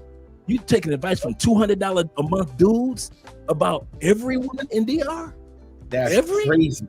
You 100% right, Drake. You see what I'm going with that? It's crazy. Take advice from the people that's on your level in whatever country you go to. If you go to Thailand and you know you an upper echelon dude in the States, you ain't listen to no dudes that's going to the districts all the time. You like, wait a minute, I'm trying to find the quality spots in Thailand and Pattaya. Could you guys introduce me to that? So would you say that? Would you say like so you say like a lot of the failed relationships that I'm seeing in Colombia and DR is because of like poor choices some of these men are making? Not some. It's a factor of things, right? But that's like one of them, right? Right. Poor choices. I'll have to agree with my brother. He said not all. Some. Absolutely. I'm gonna say this myself. I see it all the time. I see it all the time. I've been here for 4 years. Not some. All. And I'm gonna tell you why. Because of what Dre said. The problem is, I know everybody knows Travis Hunter nowadays, right? Travis Hunter. I seen the interview with Travis Hunter. Travis Hunter is a Heisman Trophy winner, right? Heisman Trophy winner. He has crazy amount of NIL deals, right? He's about to go to the NFL. He'll probably be the top 5 or whatever the case may be. But he still has the mentality of Travis Hunter, the child, right? And I say this with no disrespect because I say this. He lets that woman, he has never had a woman that looks that way in his life. But now since he's that dude that's millions of dollars, NFL prospect, this and that, blah, blah, blah, he has that chick. But he still hasn't transformed into being that dude and he can have any chick that looks like her. No disrespect to the women, right? So the thing is, like Dre said, George Martinez, right, in the States is not George Martinez in one of these countries. No. Hear me out. I don't want people to go crazy, but if I make 6 figures in the States, you're an average Joe. If you make 6 figures in one of these countries, you're in the top percentage, right? Not to say that you're better than anybody, because that's not the case. But your circle should change. Your circle should change.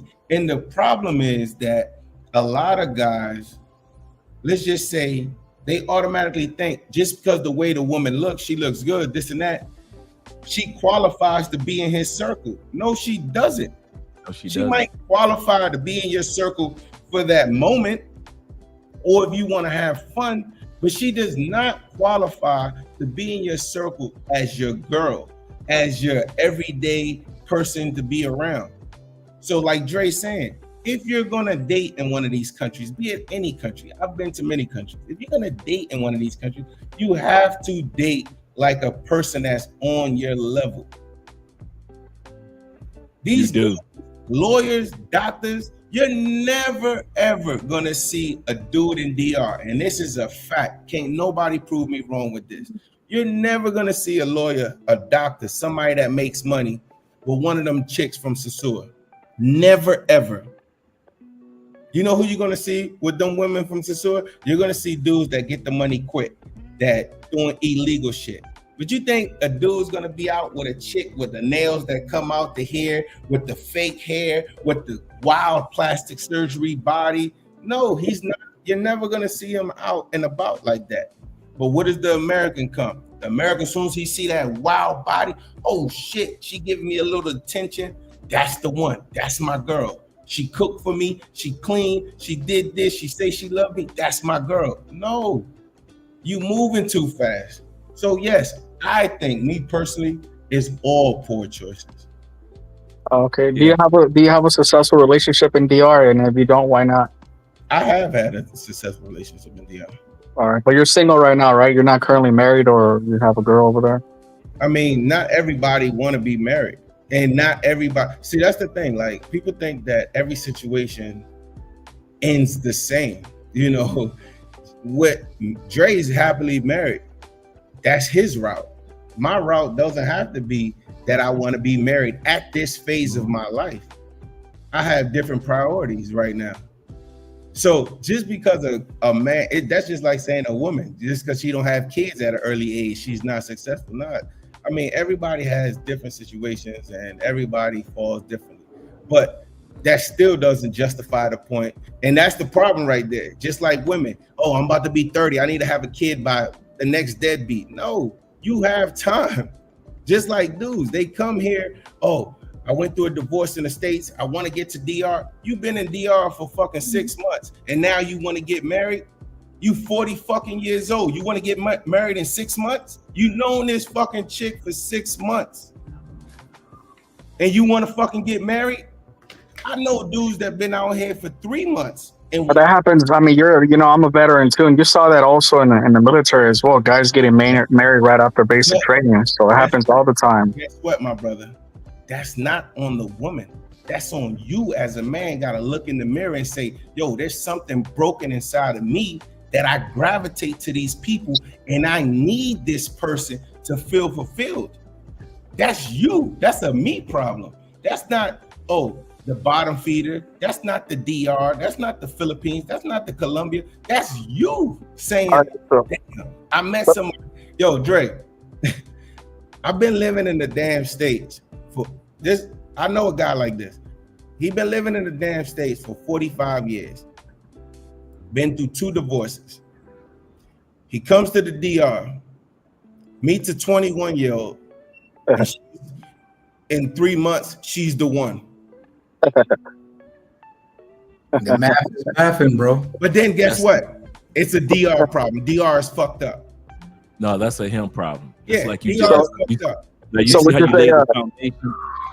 Correct me, am I wrong, Jim? I don't know if I'm saying your name correctly. So you're saying like the guy has to elevate his game as far as like educational, like the type of woman he has, like he has to be a little bit more upper class. Now, like my man Dre always say, you have to have standards. Standards. Yo, you have to understand the difference. Listen, just because you make money and you come from the States, this and that, you're gonna have a lot of people gravitate towards you, right? But you as a man have to feel confident with yourself or where you at in life and have standard. Yes, I'm gonna have, like I told Chopper a long time ago, it's just like vehicles. This I'm gonna rent for the day. This I will lease, and this I will buy. You have to understand which one is to rent, lease, and buy. I've been going over there for 9 years, bro, and I never seen successful relationships. And Colombia, I rarely ever see it as well. So I've seen I see plenty of them. So nobody's married here. I see plenty of them. I know so I many. don't see any. I'm just saying. Most guys end up getting divorced after a few years. I'll give you another reason why. You know why you don't see a lot of quality women in DR in Colombia, Thailand, stuff like that? Because they inside. Quality women ain't in the streets. Yeah, but Colombia is like very tribal, though. You know that it's hard to get into that circle. Like with stratus, like 3 and 4 and 5, like those women ain't even looking at us because they prefer their own man. Like Travis Hunter right now, you're making excuses. Like leave Travis alone, man. Travis I'll Hunter. give you a perfect example of how you can do it in Colombia, and this is how this brother was saying before. And I didn't believe it when I first started coming because I had watched some YouTube videos and they said how it was, and I was like, "No, I'm gonna do it my own way." Then I found out that's not how you do it in Colombia. They were right on the YouTube videos that I saw in 2015.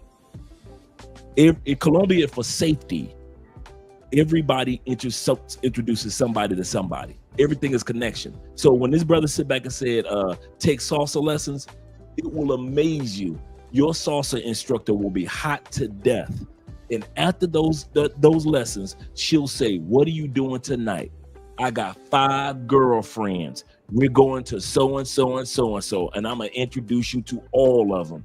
It will amaze you how many dudes get hooked up by the taxi driver. "What are you doing?" "Listen, I got a niece. She's the sweetest thing on 2 feet." It will amaze you how many dudes that met the female that was a waitress at the restaurant, and the waitress introduced him to his future wife. I remember one time, way before I met Andre, man, I was on the dance floor, and this was in Medellin. I was on the dance floor in Medellin with this hot chick. I want her. I want this one. And she grabbed me by my hand and escorted me. When we got off the dance floor, I said, oh yeah, this gonna be the boo, this gonna be the one. Man, she walked me, and then she walked me over to her sister. Her sister looked way better than her. And I was beating up on that sister for about a good 3 or 4 months, going back and forth to Medellin because I lived in Florida, so I can do it like that. She took the time to, even though she was like, hey, Dre, I got a man, but I also got a sister. That's how Colombia works. It works by way of its network because it's a lot safer for Colombians because you introduced me to somebody that you know, so they must be safe or they must be cool. Mm-hmm. You're correct. They do have a network, but still, Colombians are still very tribal, and especially when you get to the higher stratuses, like they prefer their own kind.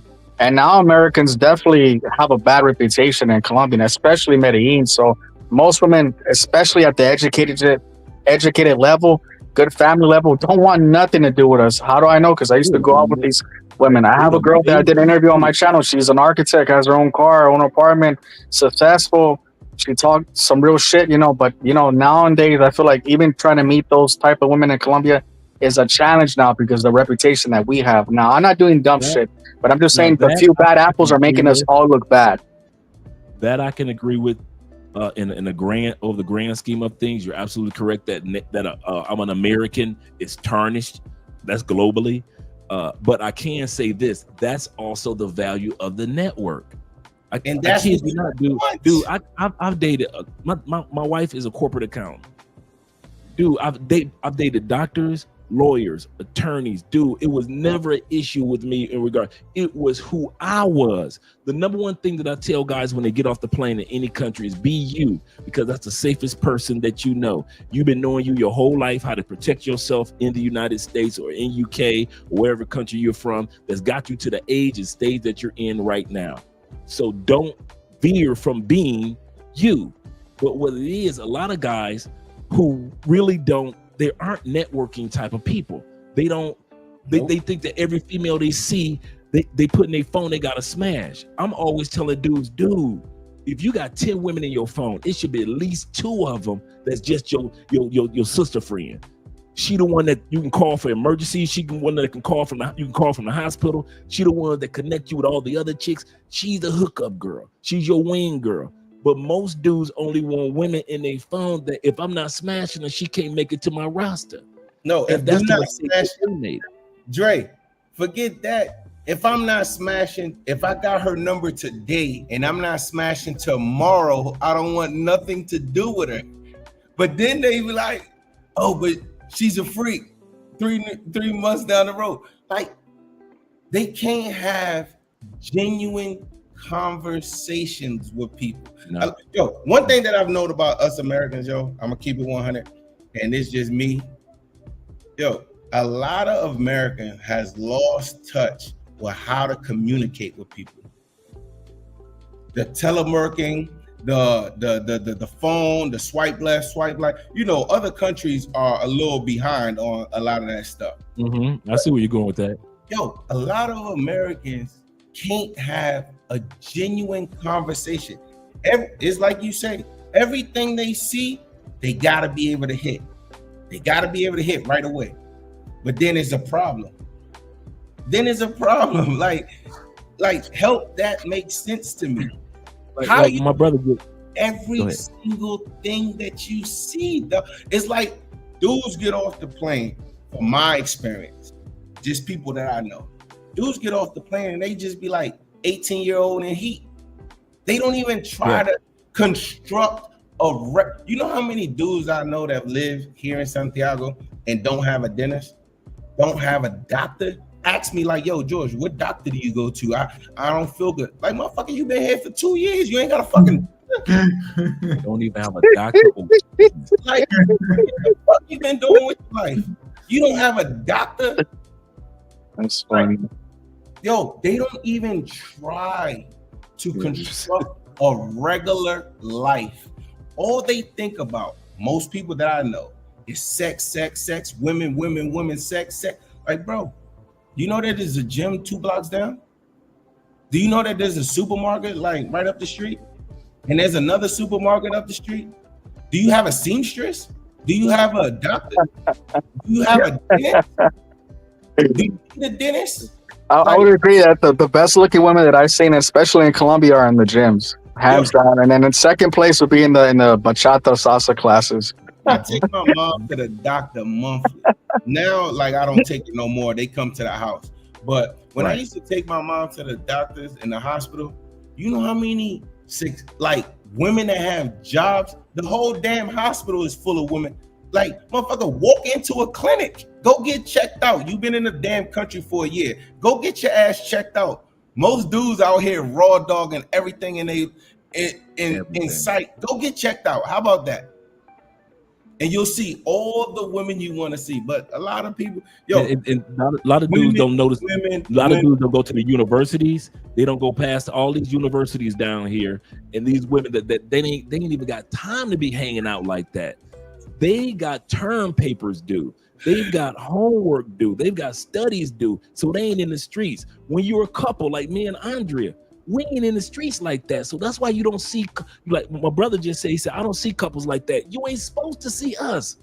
We ain't in the streets. When you guys are at the club, me and Andre at a resort. We just got back from an all-inclusive resort here in Colombia. Most dudes don't even know there are all-inclusive resorts in Colombia. Yeah. Like in Florida, these dudes don't go nowhere. We done been to 22 waterfalls. We done been to the hot water springs. We done been to Guatapé and climbed that big ass rock. We've been some of everywhere. But most guys don't go to where we go. There are other couples that are just like that. Y'all ain't going to church and see us on Sunday. Y'all at the club Saturday night and dealing with pay-for-play scoping y'all on Sunday morning at 6:30 in the morning. We on our way to church. That's why you don't see the couples, because we ain't in y'all sphere, and y'all sadly are in our sphere. So when y'all sit back and y'all say, well, I don't see that many couples, you ain't supposed to see us unless you in a solidified couple, a couple group, whether you're married or not married, and then you'll start seeing us. We do couple dates, hang out with other couples. We see couples, we like, man, hey, how y'all doing? We got right upstairs from us in our apartment. There's a U.S. couple.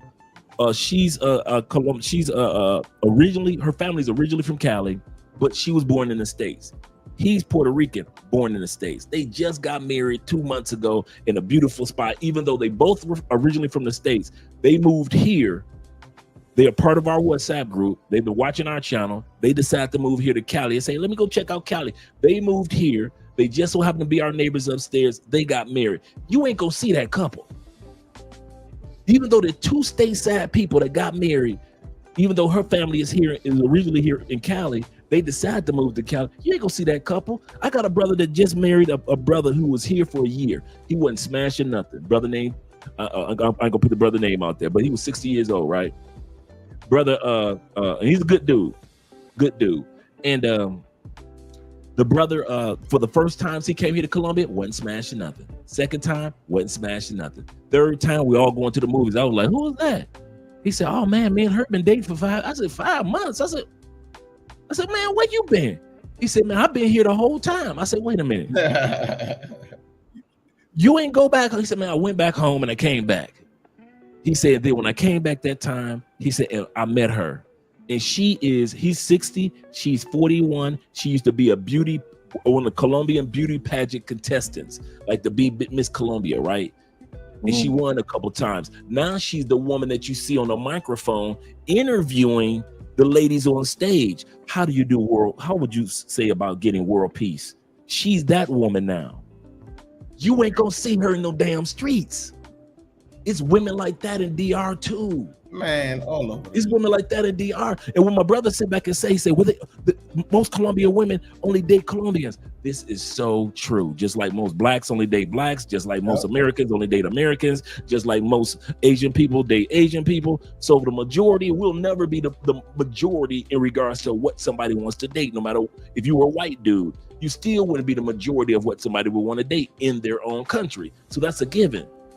But it doesn't mean that there's not a pool or a remnant of us that are having positive relationships. Man, my boy,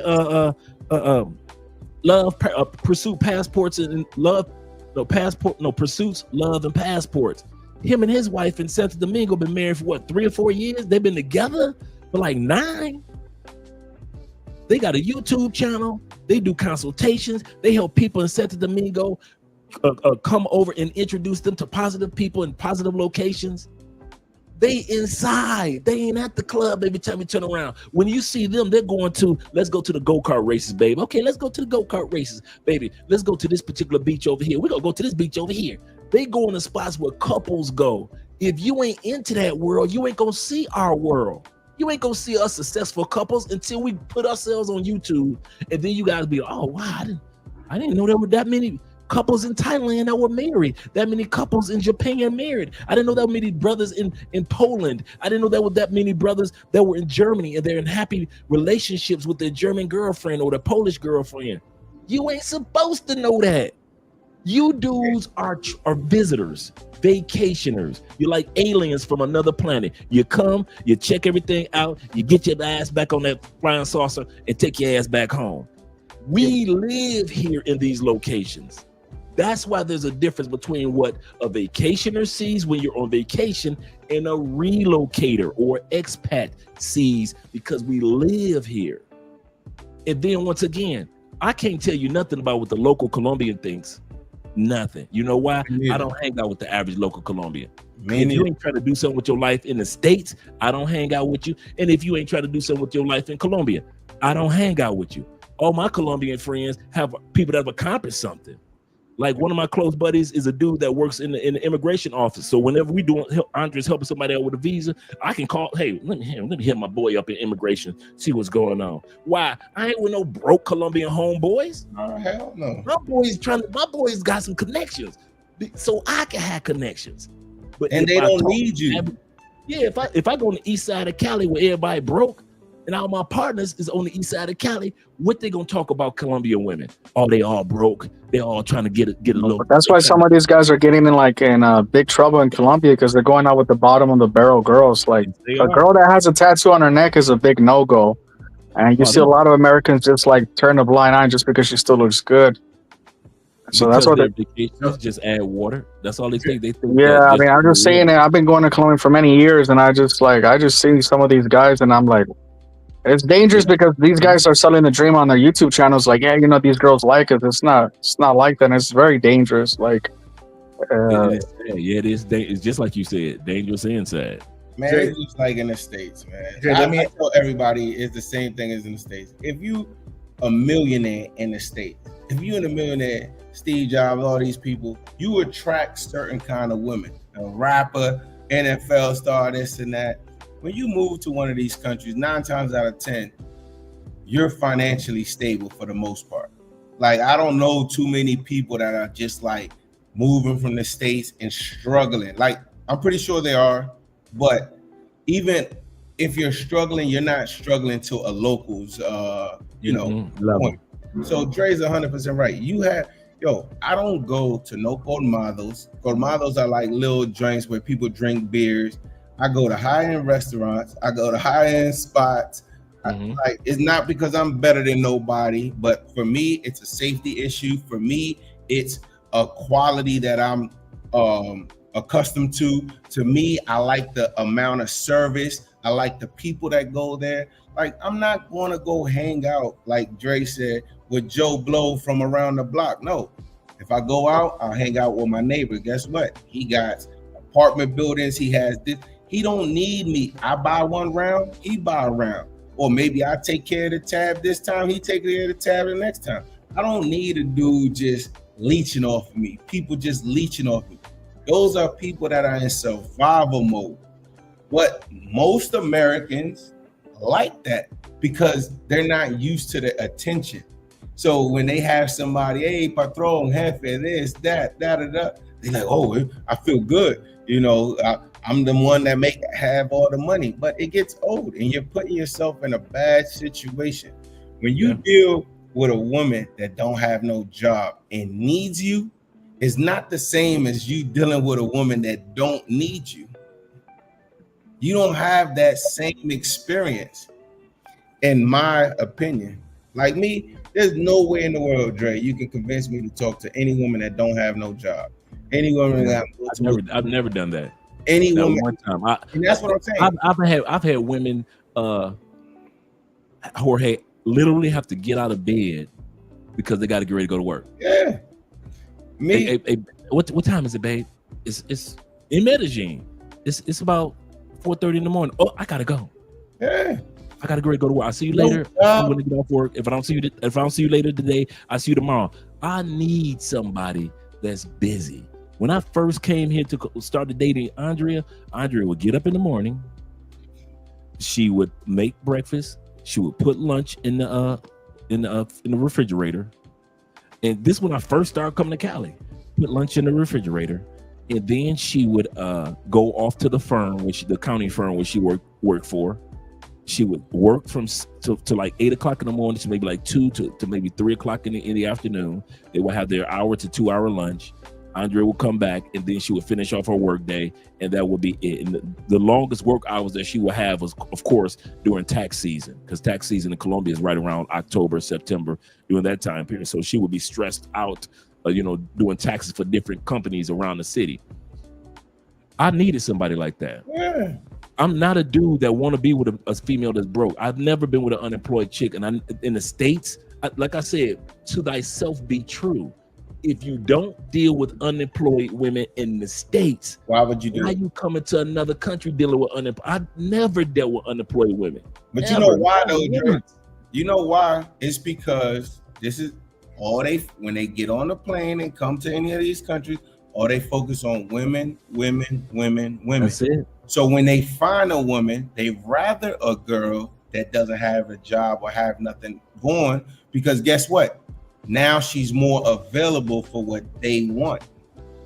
And it's wild to me because I know super successful brothers that in IT, in this, in that, and they rather gravitate towards that than to find somebody like, I'd be like, yo, okay, if you want to have fun with that, cool, whatever, I ain't got no problem with, but you gonna sit down and wife some shit like that and then complain that it's the country, that is DR that's fucked up? No, you fucked up. So you dated women in DR that been like successful then, that given you like peace of mind, that met your needs?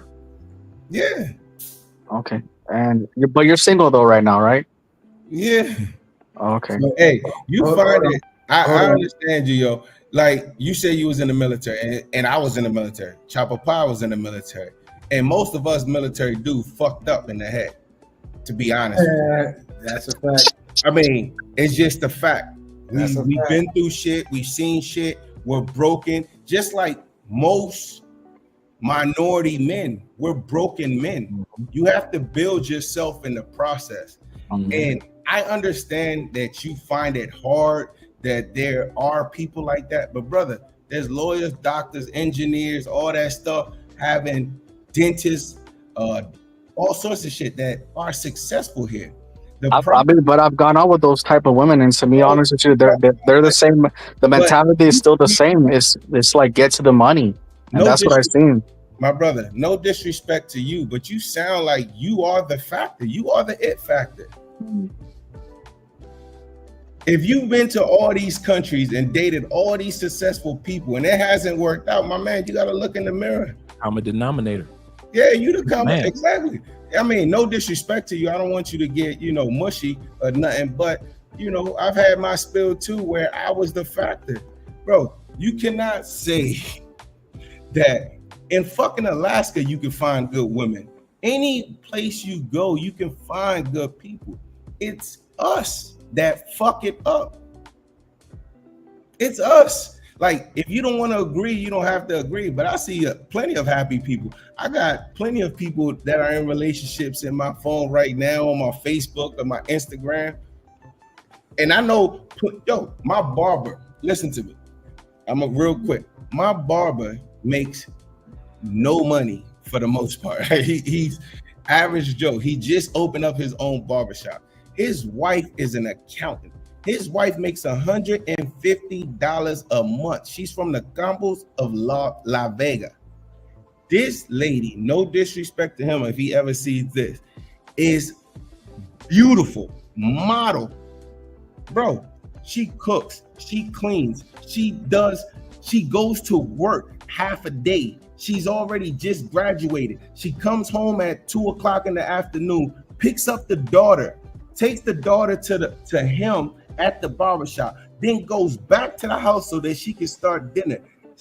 He got the barbershop because she took 3 loans in her name, 3 loans to get him the fucking barbershop. But guess what? He built that relationship. How long you think they've been together? For 6 years. He has built that relationship. She believes in him as a man. He respects himself as a man. And she's willing to follow him. And she is banging.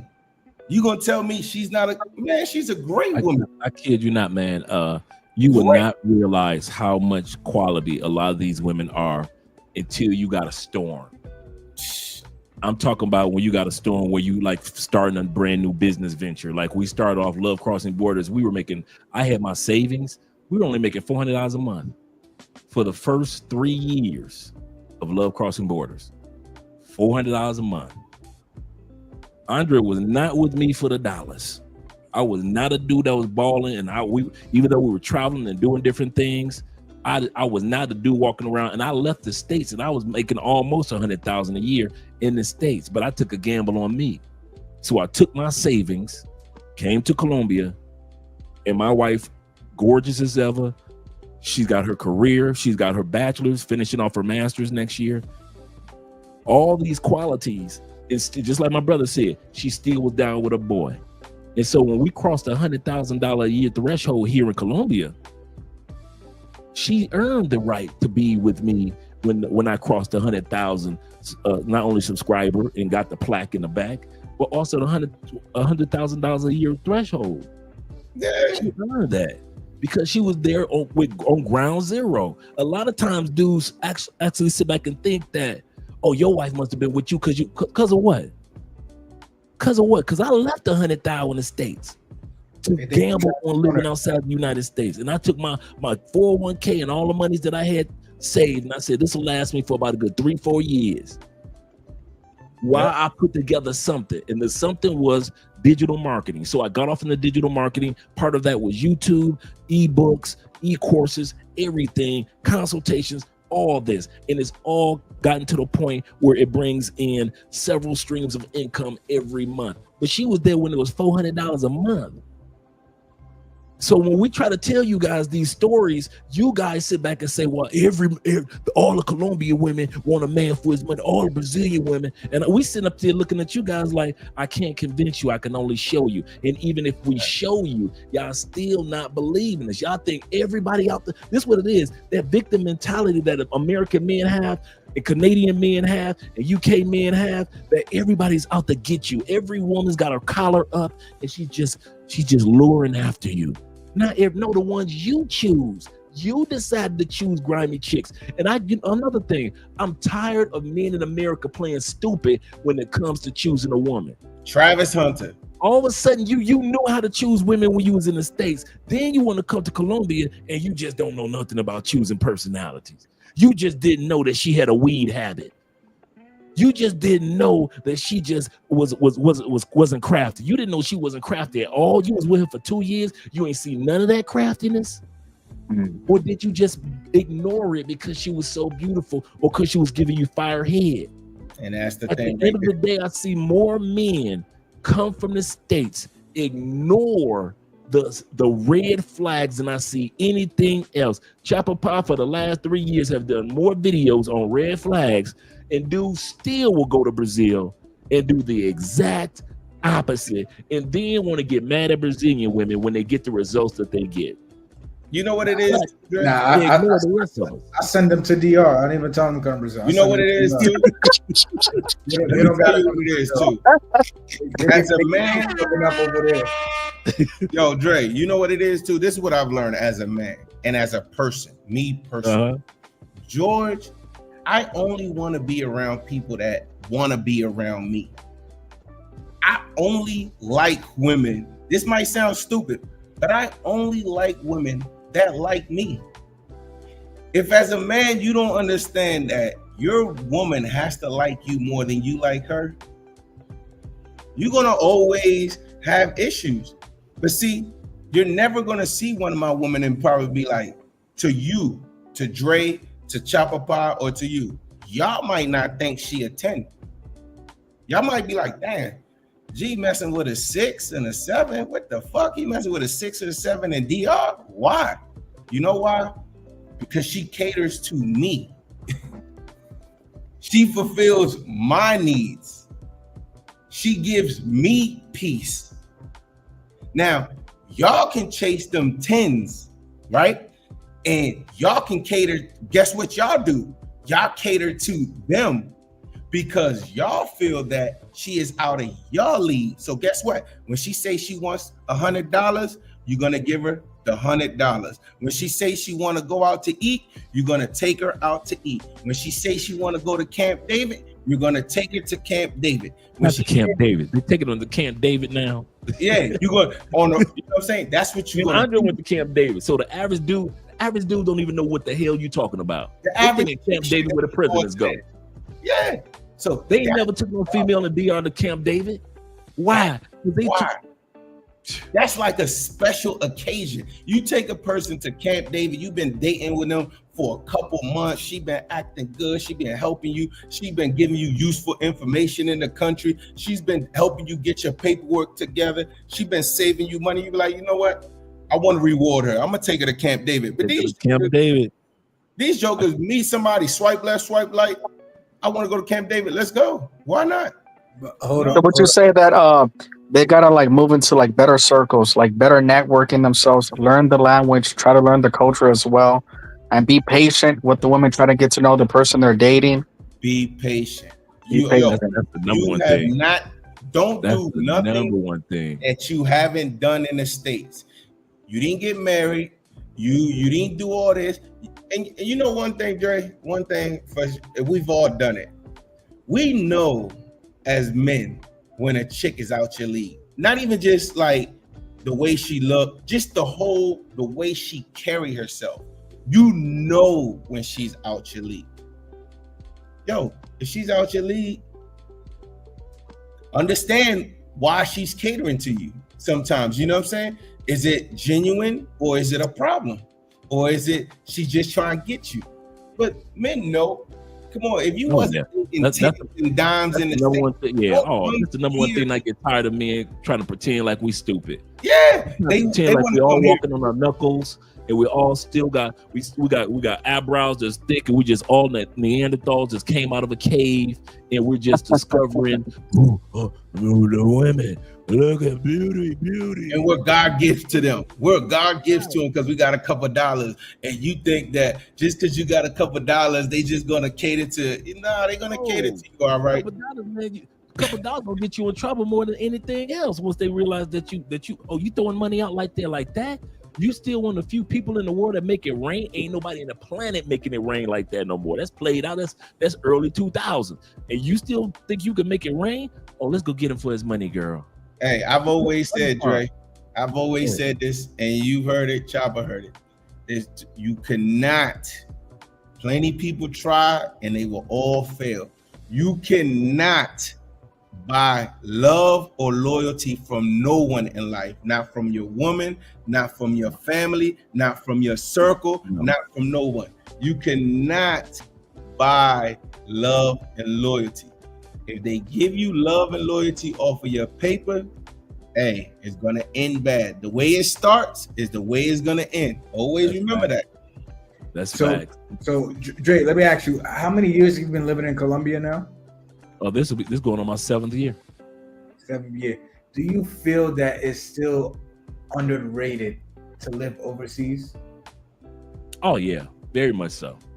Especially in the minority community. Very much so.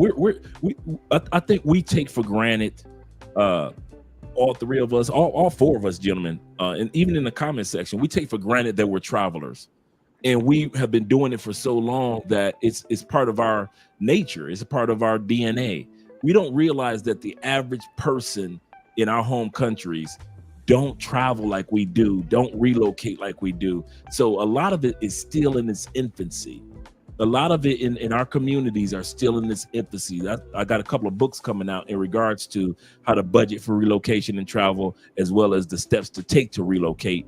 And so a lot of it is just people still asking questions that are just to you and I, all four of us, are just basic questions.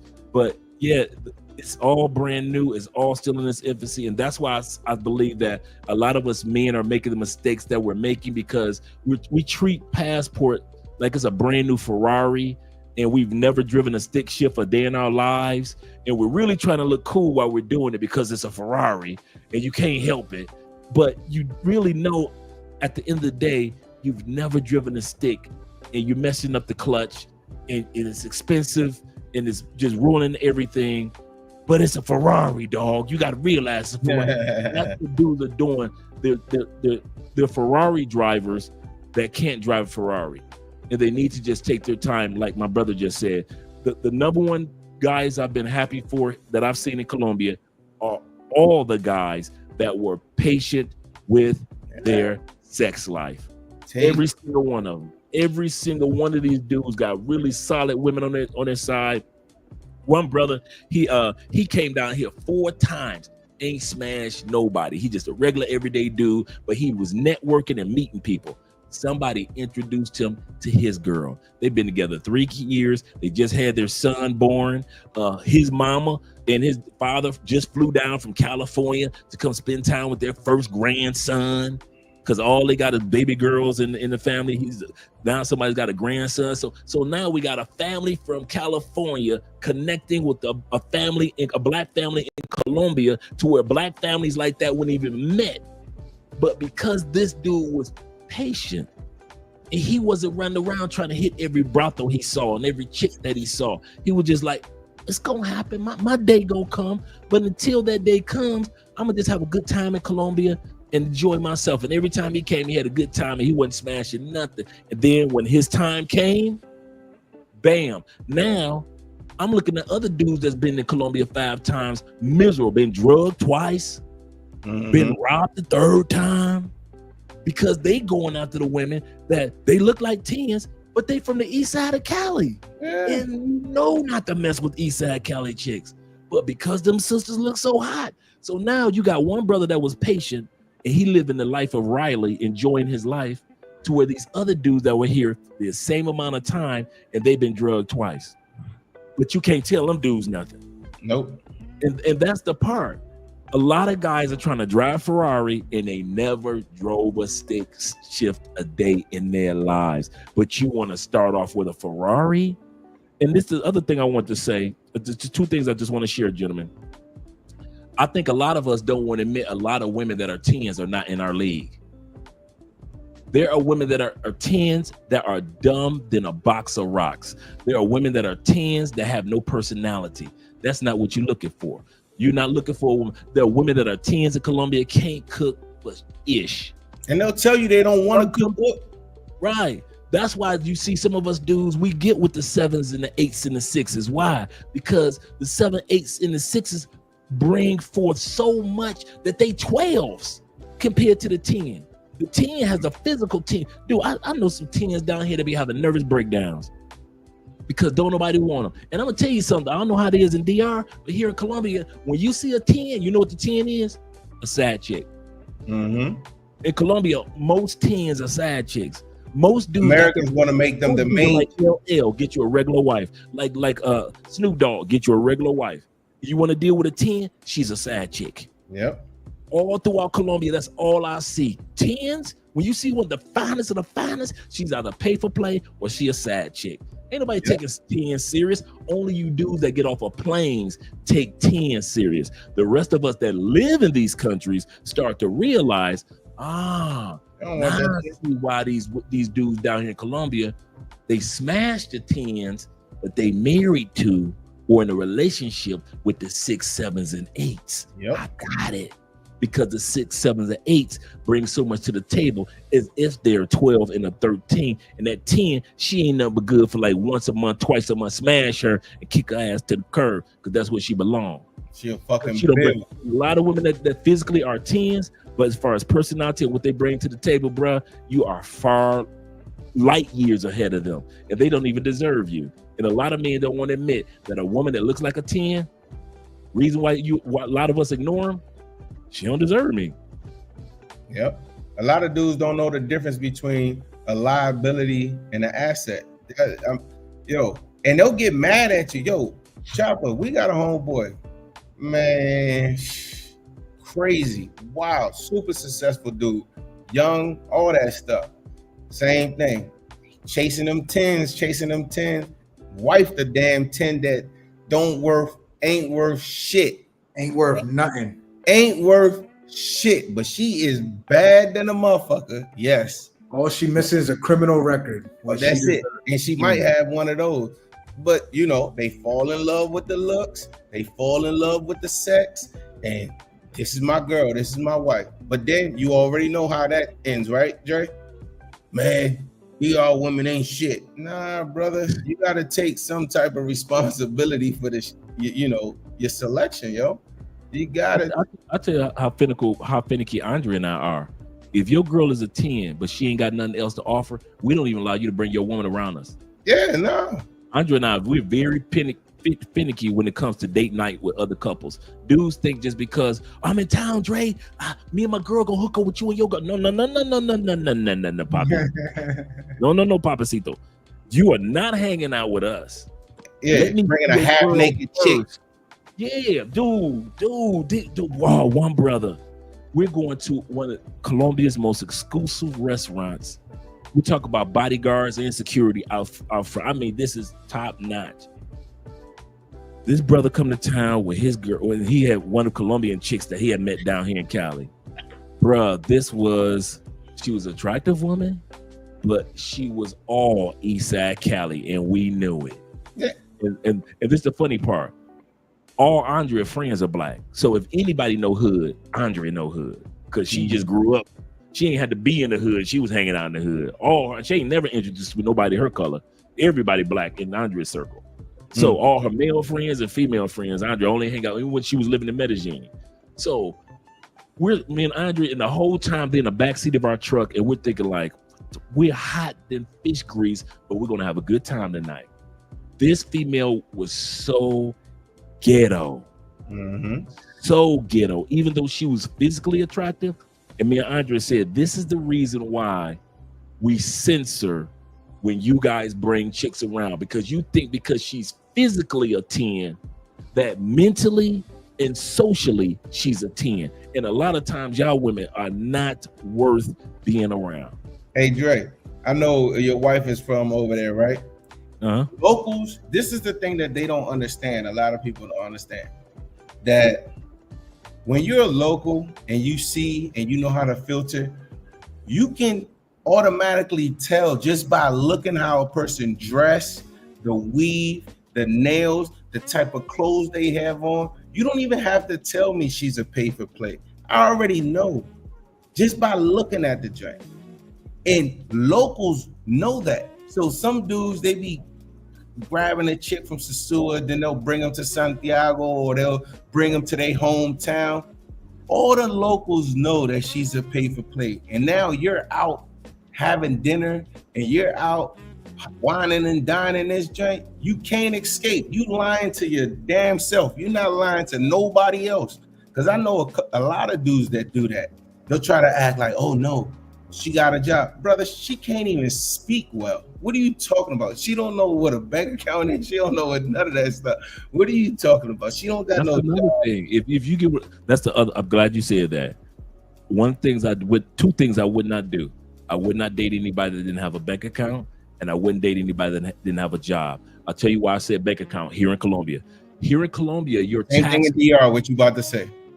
I didn't know it was in DR, but in DR you get your whole paycheck except for like your pension and your medical insurance. But you get your whole paycheck. They don't take the taxes out. So you have to have a bank account for a real job in Colombia. I'm not talking those under the table type jobs. I'm talking about you got a real 9-to-5 job and you doing it, but you have to have a bank account for direct deposit. Why? Because during October, September tax season in Colombia, they tax your bank account. They tax your bank account. So if this female does not have a bank account, 9 times out of 10, she does not have a job. Yeah. You see where I'm going with that? In Colombia, if she ain't got no bank account, if she like Western Union, me, Poppy, then that's a red flag. Now, to a certain extent, when they say Western Union, because they know that if I get too much money from you, I can get hit by taxes. So they do that. But for the most part, if you got a woman, guys, and this the hookup, if your woman does not have a bank account, your woman does not have a job. And if she got one, it's probably one that's under the table. So that's why I wouldn't date anybody that didn't have a bank account or didn't have a job. Me neither. There ain't no way.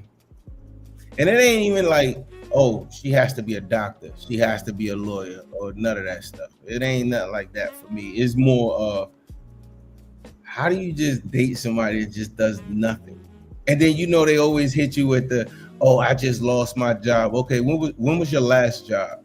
Oh, I'm between jobs 6 months ago. Or now out here in DR, the biggest thing is I loan money, or I'm in real estate, or just side shit that you can't track. Like, get out of here. Ain't nobody falling for that shit. Hey, yeah, I think Chopper put the best.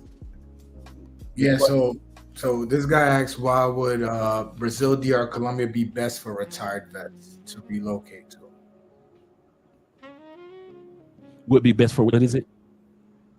Would be best for a retired veteran to relocate to. Oh. Man, to me, I'm a retired vet, and to me, it's a no-brainer, to be honest with you. Like, I honestly, I've said this before on Chopper's thing. I do understand, like, if you have a lot of medical issues, why you would feel safer in the States, I guess. But for most vets, 50 to 80%, you should move overseas. A lot of vets over, especially like places like California, that I mentioned, New York, DC, major cities, are homeless, can barely make it with their VA check. Could you imagine, Dre, somebody making $4,000 a month tax-free and they homeless? That's not happening in DR. If you making $4,000 a month in DR, you are balling, especially if you're by yourself. You can feed a whole family if you wanted to, but if you by yourself, you living like a king. You can afford the medical attention that you need. You can afford a decent living. You can afford therapy. You can afford everything that you need. So in the States, you got people making that type of money and more, and they can't afford a decent life, and they got to work a job, more stress. Nah, hell no. And then the other thing is, I noticed one thing about a lot of veterans. They feel that if I can't use my veterans benefits, then I'm not leaving a country that would allow me to use my veterans medical benefits. I'll say it like this: the medical costs in a lot of countries that we're going to now if you're going to Thailand does have locations for veterans benefits, and I don't know about other countries. But one thing that I do notice is this: your medical expenses are so inexpensive in other countries that you wouldn't even be thinking about your VA benefits. I've had 2 major surgeries in this country since I've been here. Major surgeries. I've had a surgery on my throat. A lot of guys know about that. And then I had to make colon cancer exam surgery. So I've had 2 surgeries. And fortunately, I didn't have cancer. But during that time period, my surgeries, 0. Because I have my medical insurance. My surgeries were 0. In the United States, there was no way in hell you having a surgeries with 0. My medication, next to nothing. Every time I go to the doctor's office, I got a doctor's exam just to get my cholesterol test for tomorrow morning, because everything is so inexpensive here that I can get all these exams, and my copay, 84 cents, gentlemen. Yeah. 84 cents every time I go to the doctor's office. That's far less than what many guys will get if they would be waiting around for their veterans benefits. So a lot of my point is that don't get caught too much. I'm not saying don't taking your veterans benefits into account, but what I'm saying is don't get caught too much in the I gotta stay away around a country where I can use my medical benefits, where there are other countries where medical is so inexpensive that you like, man, I could pay out of pocket 84 cents. Yeah. Here's the other thing before I let you gentlemen speak. United States ranks number 39 in the world for medical services. Your doctor's office, all the way to the clinics, all the way to the equipment, all the way to the surgeries. United States is considered the most expensive medical, and yet it only ranks number 39 in the world. Last year, it was number 69 of 120 countries. The year prior to that, for 10 years, United States used to be 36th in the world. For 10 years, according to the World Health Organization, for your medical needs. That medical that you think I need to stay in the States for, that same medical does not rank very well in the world. Colombia, compared to United States, just Colombia. I don't know about DR, but I know Colombia. Colombia ranked last year, while United States was number 69, Colombia was number 39. When the United States just recently moved back to 39, Colombia is number 36. When the United States was 36 for 10 years, according to the World Health Organization, Colombia was 22. So when we sit back, we talk, well, that's a third world country. Yeah, but I bet you my medical needs get taken care of a lot better, a lot faster, a lot easier, it's less expensive compared to the United States. So you're paying the most. Usually you can always say you get what you pay for. That statement works usually in if I pay it for an expensive car, I get the best car. If I pay for an expensive home, I get an expensive home. United States is one of the few countries in the world that you can pay the most and get damn near the least. Among developed countries, the top 10 developed countries, United States has the worst medical. You can look this up. They just came out with this article a couple months ago. Among the top 10 economic countries in the world, United States ranks worst in the world in the most expensive. So it's the most expensive and it's the worst medical. They had Japan up there, they had Switzerland up there, they had Germany up there, they had UK up there, they had Canada. It was the top 10 economic countries that had the best hospitals in the world. The United States was like plummeted to the bottom. So even if they compare United States to the best of the best of the best countries, United States medical is trash. You are not getting what you pay for. Yeah.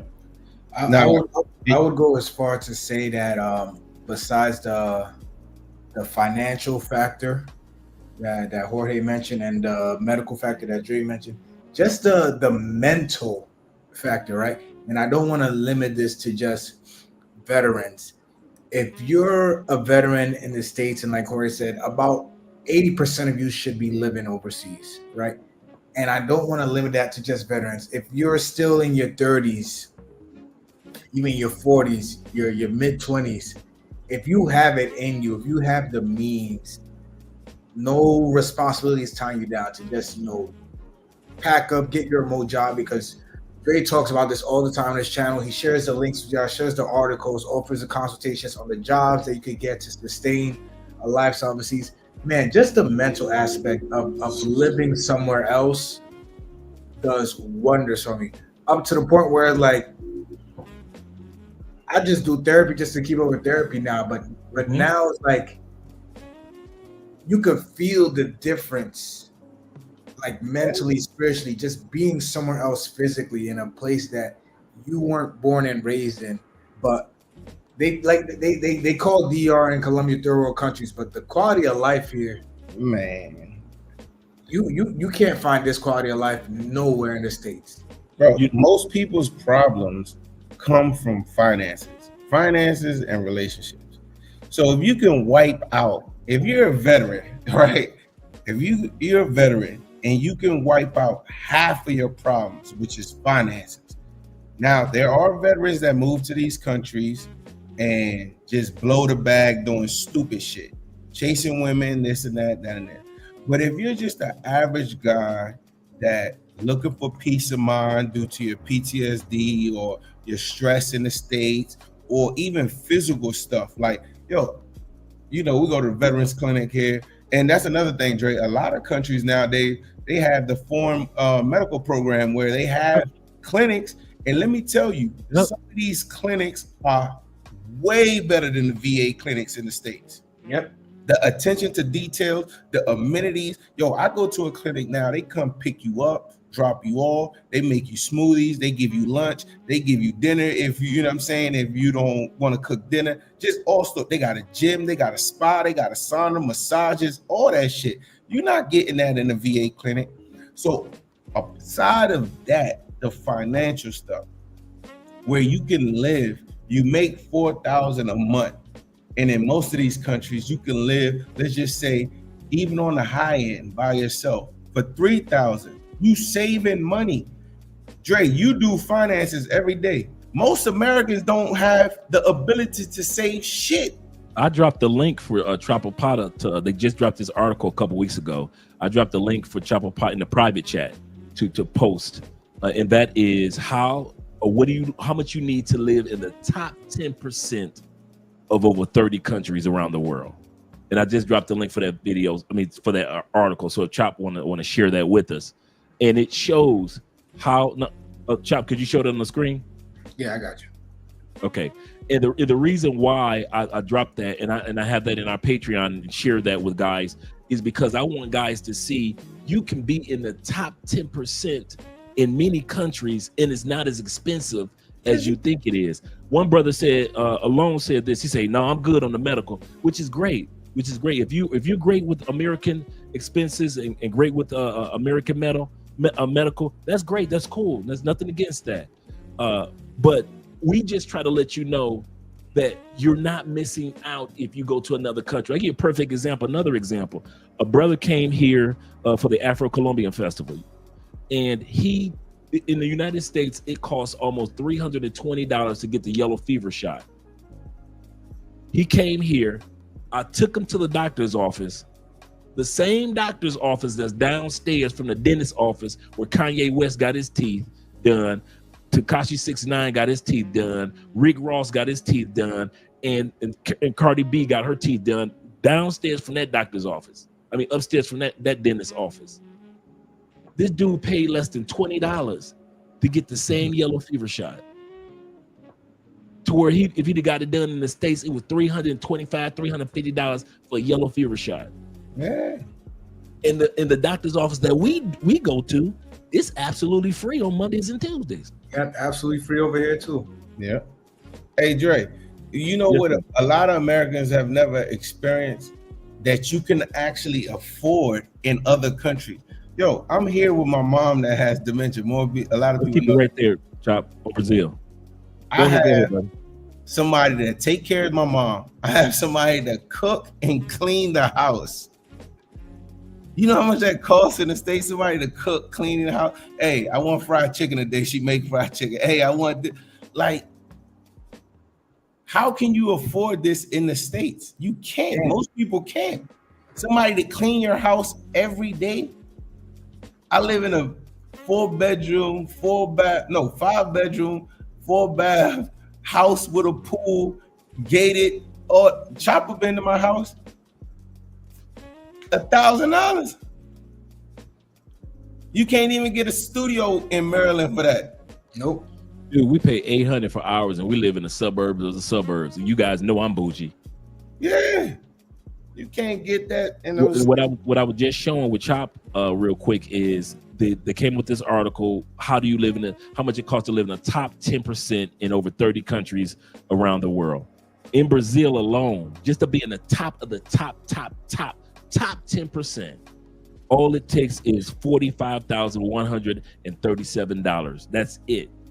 Crazy. You guys are stuck in the States struggling, and you make it more than $45,000 a year. That's less than $4,000 a month. The way a business plan to do it in Brazil, it's only $45,000. You can scroll down a little bit, Chop. Next one is Canada. We know that's going to be a little bit more expensive in Canada. It's going to take at least 119,000 to be in Canada in the top 10. The next one is China. It's going to be 52,000, almost 53,000. Just think about it. I know a lot of you guys that make more than 53,000, not realizing that you could be living in the top 10% with among the best of the best Asian women in China with only 53,000. Now, I know most of you aren't going to the Congo, so we're going to skip past the Congo. And most of you may not go to Egypt, but if you do go to Egypt, it's to be in the top 10 and be in the best restaurants, best hotels, best everything, best apartments, or best property in Egypt. All you need is $48,844. That's it. 48,000 put you in the top 10%. Ethiopia, y'all like those beautiful Ethiopian women? All it takes to be in the top 10% in Ethiopia is $10,789, and you a baller. You sitting up there, you living like Rick Ross. You in the top 10%. You ain't no regular mere mortal. And some dude in the top 10% would still find a chick to disrespect them, treat them bad. Yeah. Yes, they will. In Paris, it's 101,000. We can inspect that. Yeah, Frank. In Germany, it's 117,000 to be in the top 10. We realize that. In India, most of us ain't going. Click on continue chop. Thank you very much.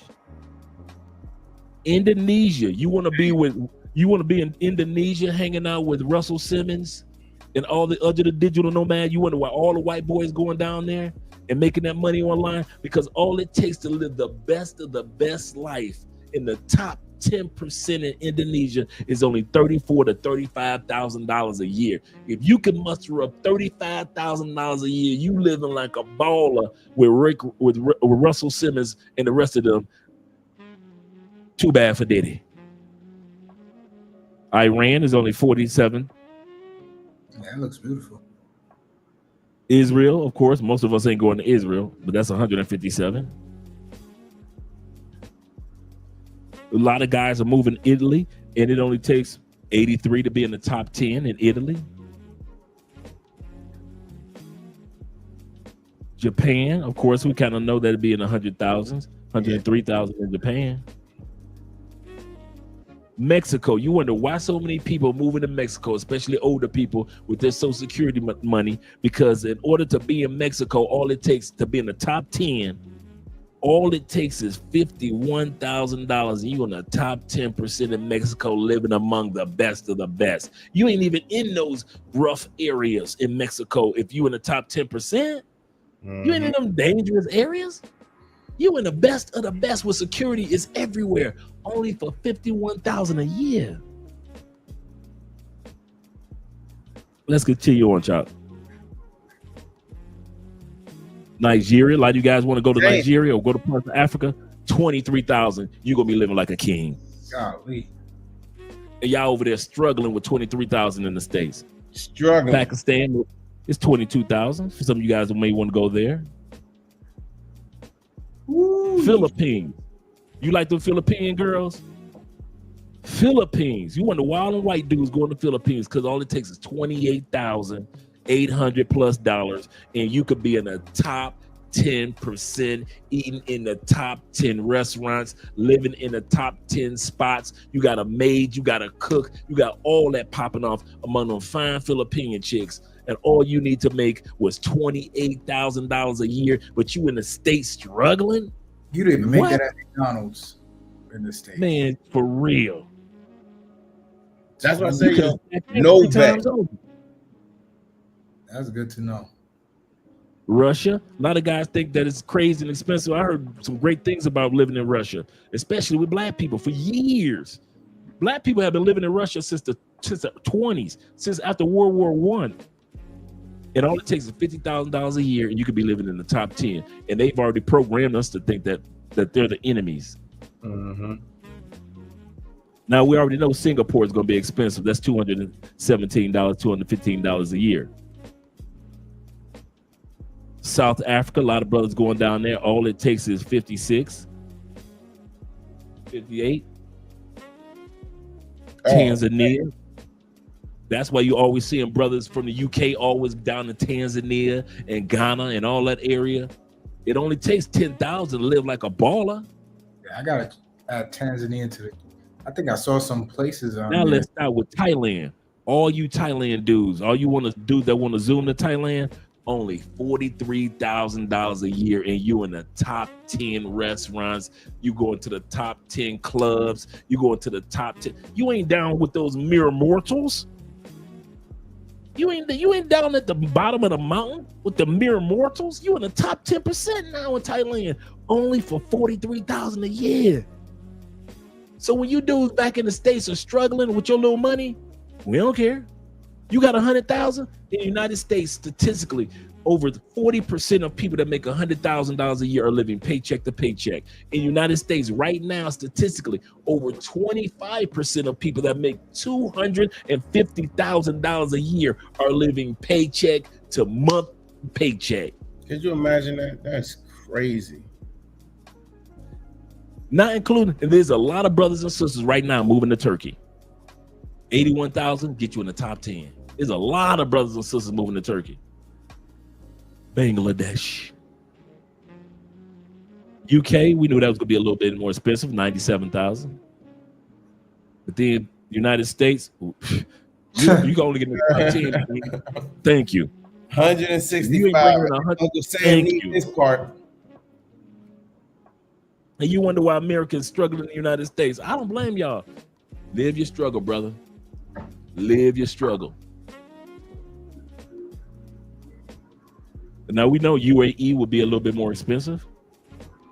But some of you guys that want to go out there to Vietnam and live your life, it's only $30,000, $29,000, $30,000. And you're in the top 10%.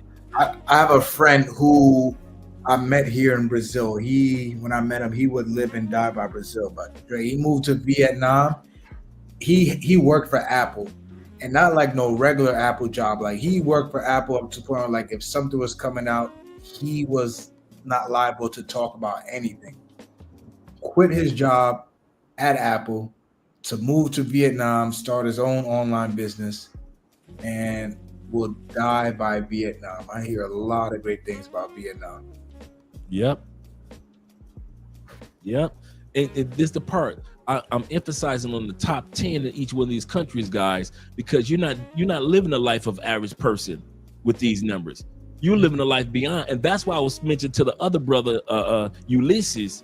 When you are even making just this, that's why I showed this on purpose. If you're making 29,000 in certain countries, you ain't talking to regular dudes about regular women. you in the top 10. You talking to top 10 level women now. You in Thailand, you need to be talking to if you're making that type of money in Thailand, in Philippines that I just showed you guys, there is no way in the world you need to be even conversing with women on that lower level. Same thing here with Colombia. If you bring it in 2,000 in Colombia, man, you in the top 10%. 2,000 a month, that's only 25,000 a year. But you dudes want to sit up there and deal with beautiful bottom feeders, and you make way more than 25,000 a year. Okay. Nah, that's a fact. I know dudes that make. That's why I share this information. Go ahead, brother. No, go ahead. I was just saying, I know dudes that make crazy amount of money and super educated, and they just gravitate to the worst things for no reason. Because people with money love flexing on people without money. I noticed that. Yeah. I noticed that you would not see a Ferrari for the most part drive through the hood. You know why? Because in the States, rich people know that it's not safe to flex on poor people. You would not find a Lamborghini riding through East Side Detroit. Not for the most part. You know why? Because rich people know it's not safe to flex on poor people. Mm-hmm. Only when we go to other countries do we think that it's safe in our mind to flex on poor people. Mm-hmm. Girl, how much you want for pay for play? That ain't enough. Here you go. Mm-hmm. It's something for your son too. We want to extra tip everybody. We don't care about that tip. We care about the flex of the tip. Yep. We care about the fact that we could tip. Yeah, I could tip you an extra 100,000 pesos. We focus on the flex of the tip. We love flexing on poor people or countries where the economic currency is not balanced. Let me put it like that. Not necessarily poor, but where the currency is not balanced. We love to go to countries and flex like that. How come we don't act like that when we're in Germany? And a lot of us are in Germany. We don't do that when we're in Poland. We don't do that when we're in Iceland, Sweden, France. None of us will walk around trying to flex, but we'll go to countries where the currency is not even, and then we'll try to flex on those people. Mm-hmm. But and I'll tell you something. I'll let you guys continue to speak. That article that I just showed you guys is one of the reasons why I don't feel sorry for people in the United States that decide to stay in the States. Mm-hmm. I don't feel sorry for y'all. There was a time where I felt sorry for my fellow American. Not anymore, because I know most Americans want to live there. Statistics already show 98% of Americans will live and die within a 50-mile radius of the hospital in which they were born. Most Americans ain't going nowhere. So why should I be feeling sorry for y'all? Y'all complaining about the police? Why should I feel sorry for y'all? Y'all complaining about people getting deleted at the parade or at the church? Why should I feel sorry for y'all? Y'all ain't going nowhere. Y'all ain't going nowhere. Y'all watch us for entertainment.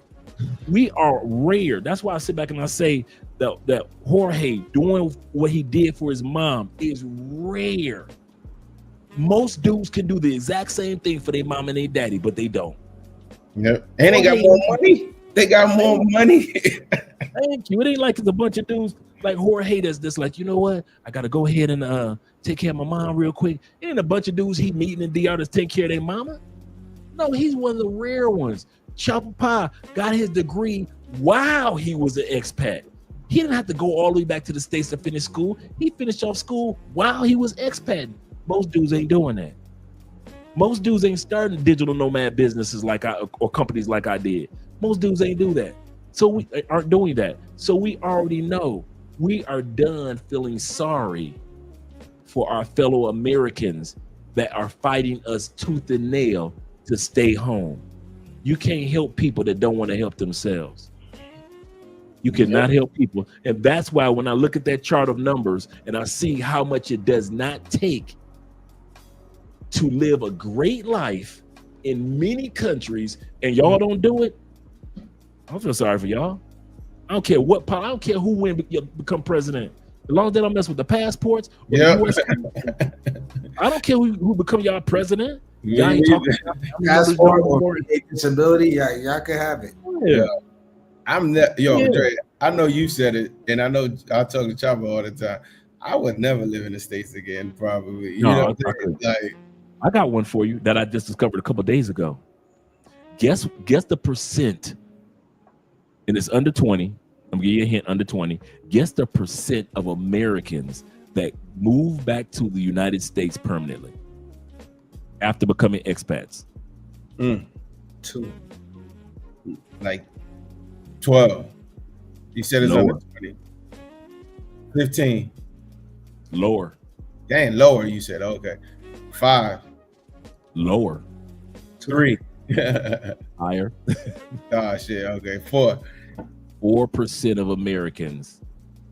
Hey, but you know why that number is crazy too, Dre? I guarantee in that 4%, a lot of them move back for financial reasons. They do. I looked it up. It was finance and family. Yep, finance.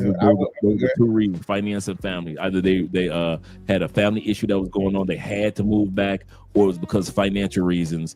Whether it was things were going good for them financially, in other words, they got a great job offer in the States that they couldn't refuse, or that their money got kind of funny in another country and they had to go ahead and go back to the United States and get their money back on track. But yeah, just 4% of us. Once you live outside the United States, you'd be like, man, I ain't going back to that mother. I wish the hell I would go back. Man, when I chopped, gentlemen, I don't know if you guys knew, I just went back for the first time in 5 years a couple months ago for the Black Managers for Conclave in Houston. Dude, I couldn't take just watching the commercials in the United States. Yeah. This is the burger. We're putting cheese on top of the cheese, inside the cheese, next to the cheese with more cheese. This is not just a burger. This is a cheese deluxe. I'm looking at this like, This is a heart attack in a sack waiting to happen. Another thing I didn't notice that I read about, but until I got back to the States, I didn't realize this. And if you guys go back to the States, you'll notice this. I didn't realize that I heard the list that United States ranks in the top 10 or top 20 countries in the world for noise pollution. Noise pollution causes stress, high levels of stress. And that's why they tell, a lot of people say if you're a cancer patient, go to, somewhere where it's quiet because cancer feeds off stress. One of the tools of that feeding is noise pollution. I didn't realize how freaking loud Americans are. I didn't realize every other car riding by, boom, boom, boom, boom, boom, boom, boom, boom. My ears were so sensitive to the noise that I was like, a lot of times I just stayed in my hotel room. Mm-hmm. United States is too freaking loud, and you don't realize how loud the airports are until you leave the United States and you go to another country's airport, and it ain't really that loud like that. And then you go back to the States, and you hear how loud it is, and then you see the cars, boom, boom, boom, boom, boom, boom, boom, boom, boom. I was like, dude, I'm like, bruh, I have not heard this ish in 5 years. I'm used to countries that are peaceful when I get off the plane. Mm-hmm. I'm used to countries where people, when I'm in a restaurant, people talk on a normal tone. Americans, we are some loud mother. Even I still battle that. I got a microphone. I still talk loud in the mic and try not to do it, but I still do it subconsciously. We are some loud ass people.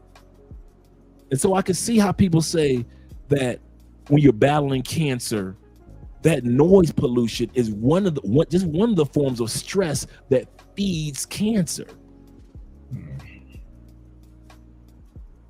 Yeah. It's too loud. It's too loud. And when I was in DR, it was nowhere near as loud as the United States. Nowhere near.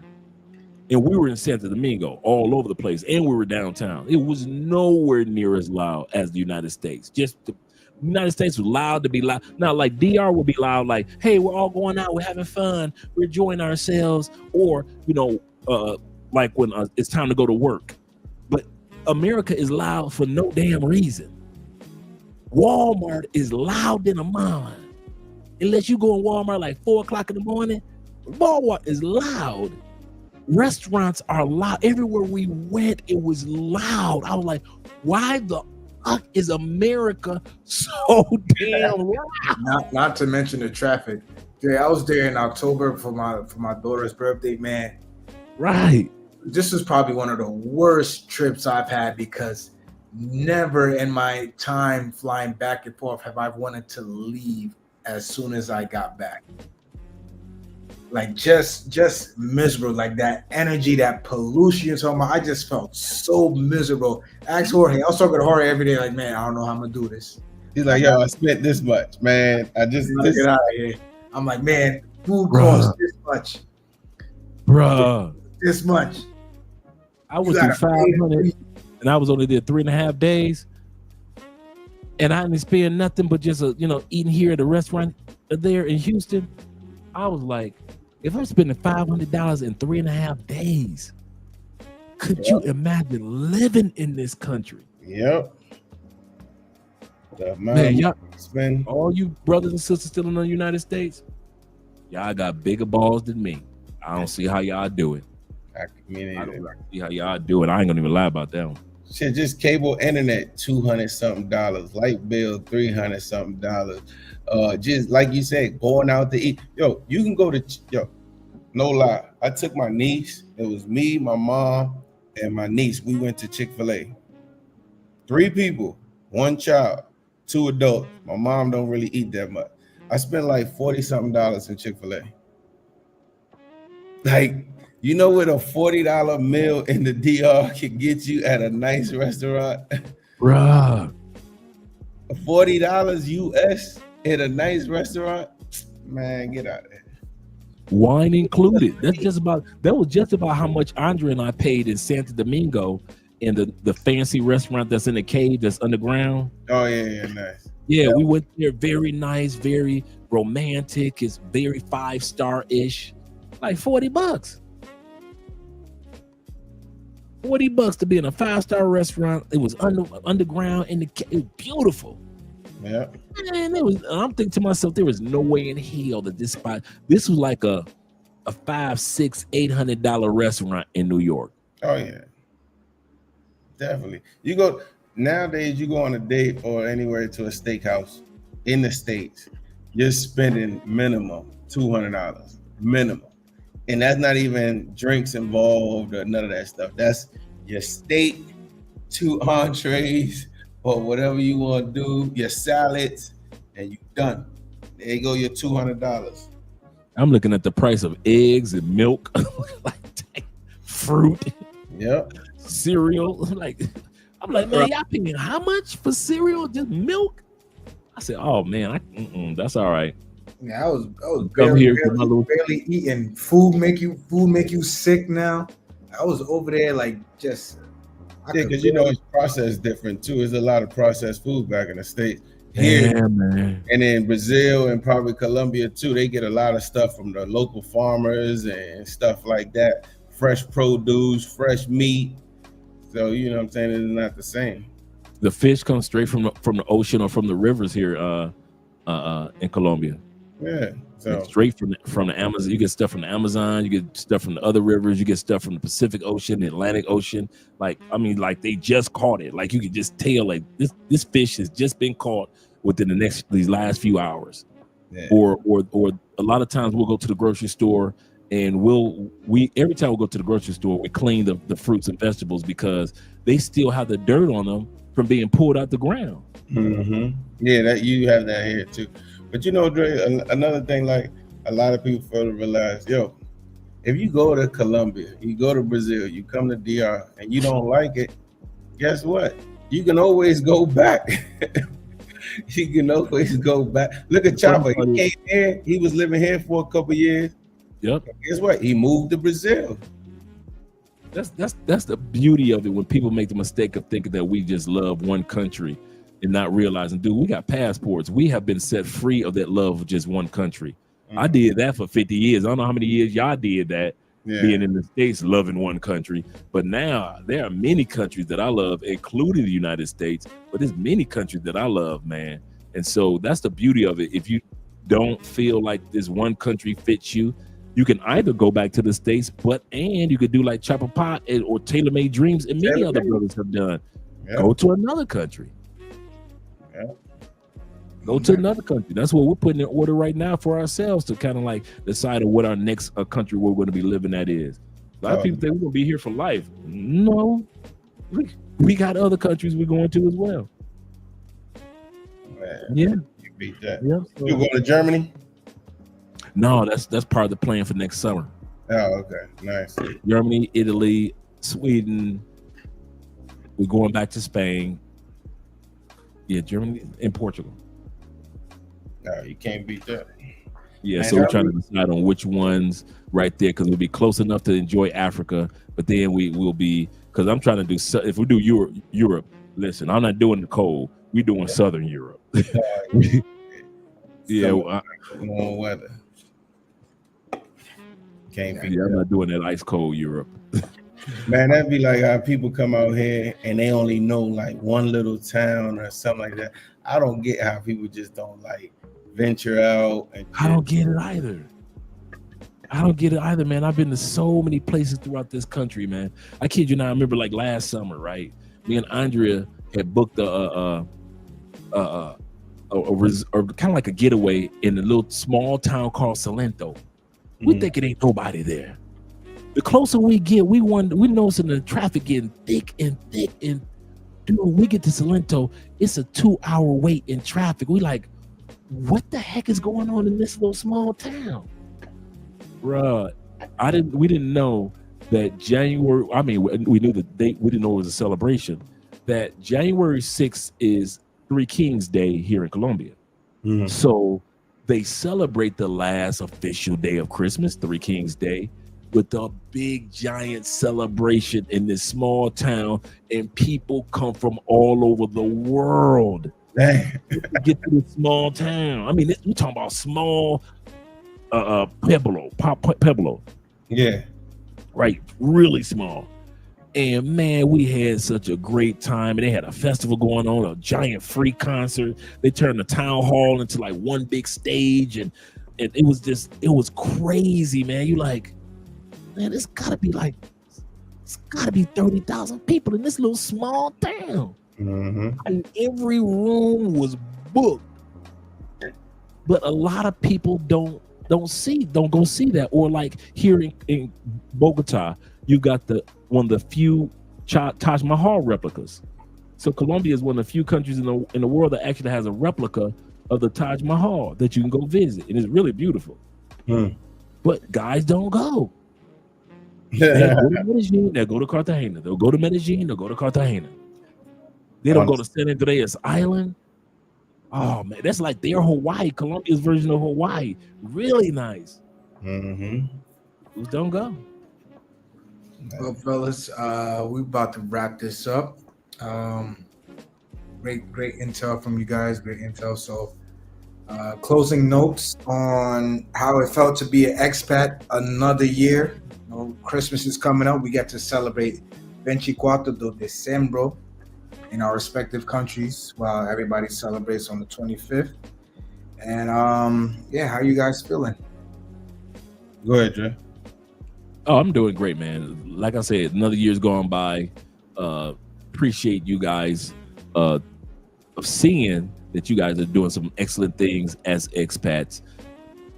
This last 15 minutes, gentlemen, in the chat was not to kind of like tear down our country, 'tis of thee. We love the United States just like we love any other country. We say what we say, and we share the information that we share year in, year out to keep you encouraged if you are thinking about relocating to other countries. As an average everyday person, male or female, we're average individuals. We're not super ballers, but we were able to do it, and we hope that you believe in yourself enough to where you're able to take that leap within next 5 months, 5 years, or even 15 years. Yep. Nah, man, this last year has been good. Also, obviously, I've had complications with my mom, but like Dre said, I'm extremely thankful for what the States has gave me and the opportunity to move. But that's one of the opportunities it has given me that, thankfully, you know, looking at different videos, meeting different people, I took that leap of faith to leave. And to be honest, it's the best thing that happened to me. I could not, like Dre said, as an average guy, live the quality of life that I live here in the U.S. I could not with my mom, not with the services that I have here, not with my medical conditions that I have. So, hey, year 4, 4 years gone. Oh yeah. Like you guys said, I can't look back. I haven't looked back since. No regrets.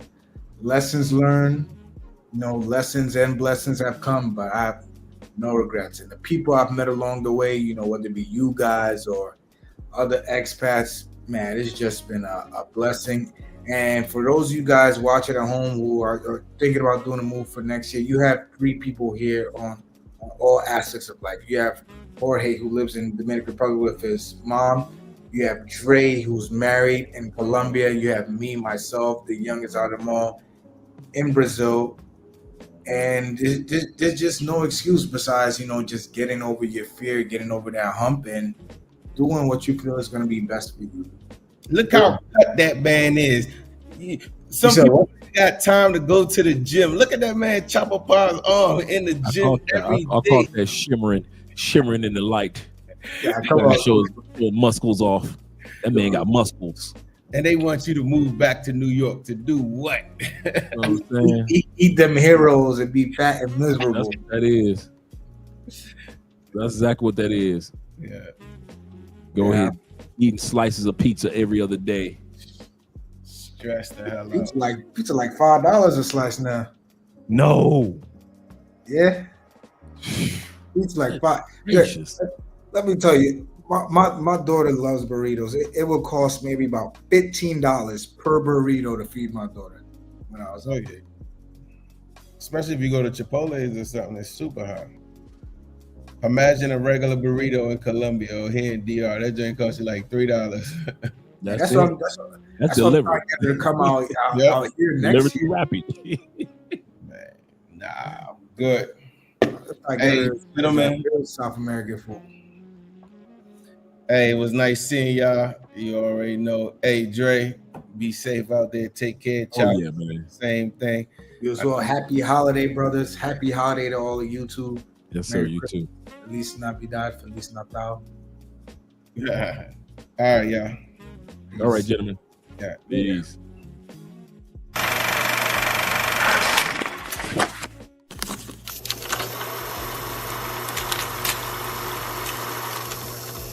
Bye bye bye bye.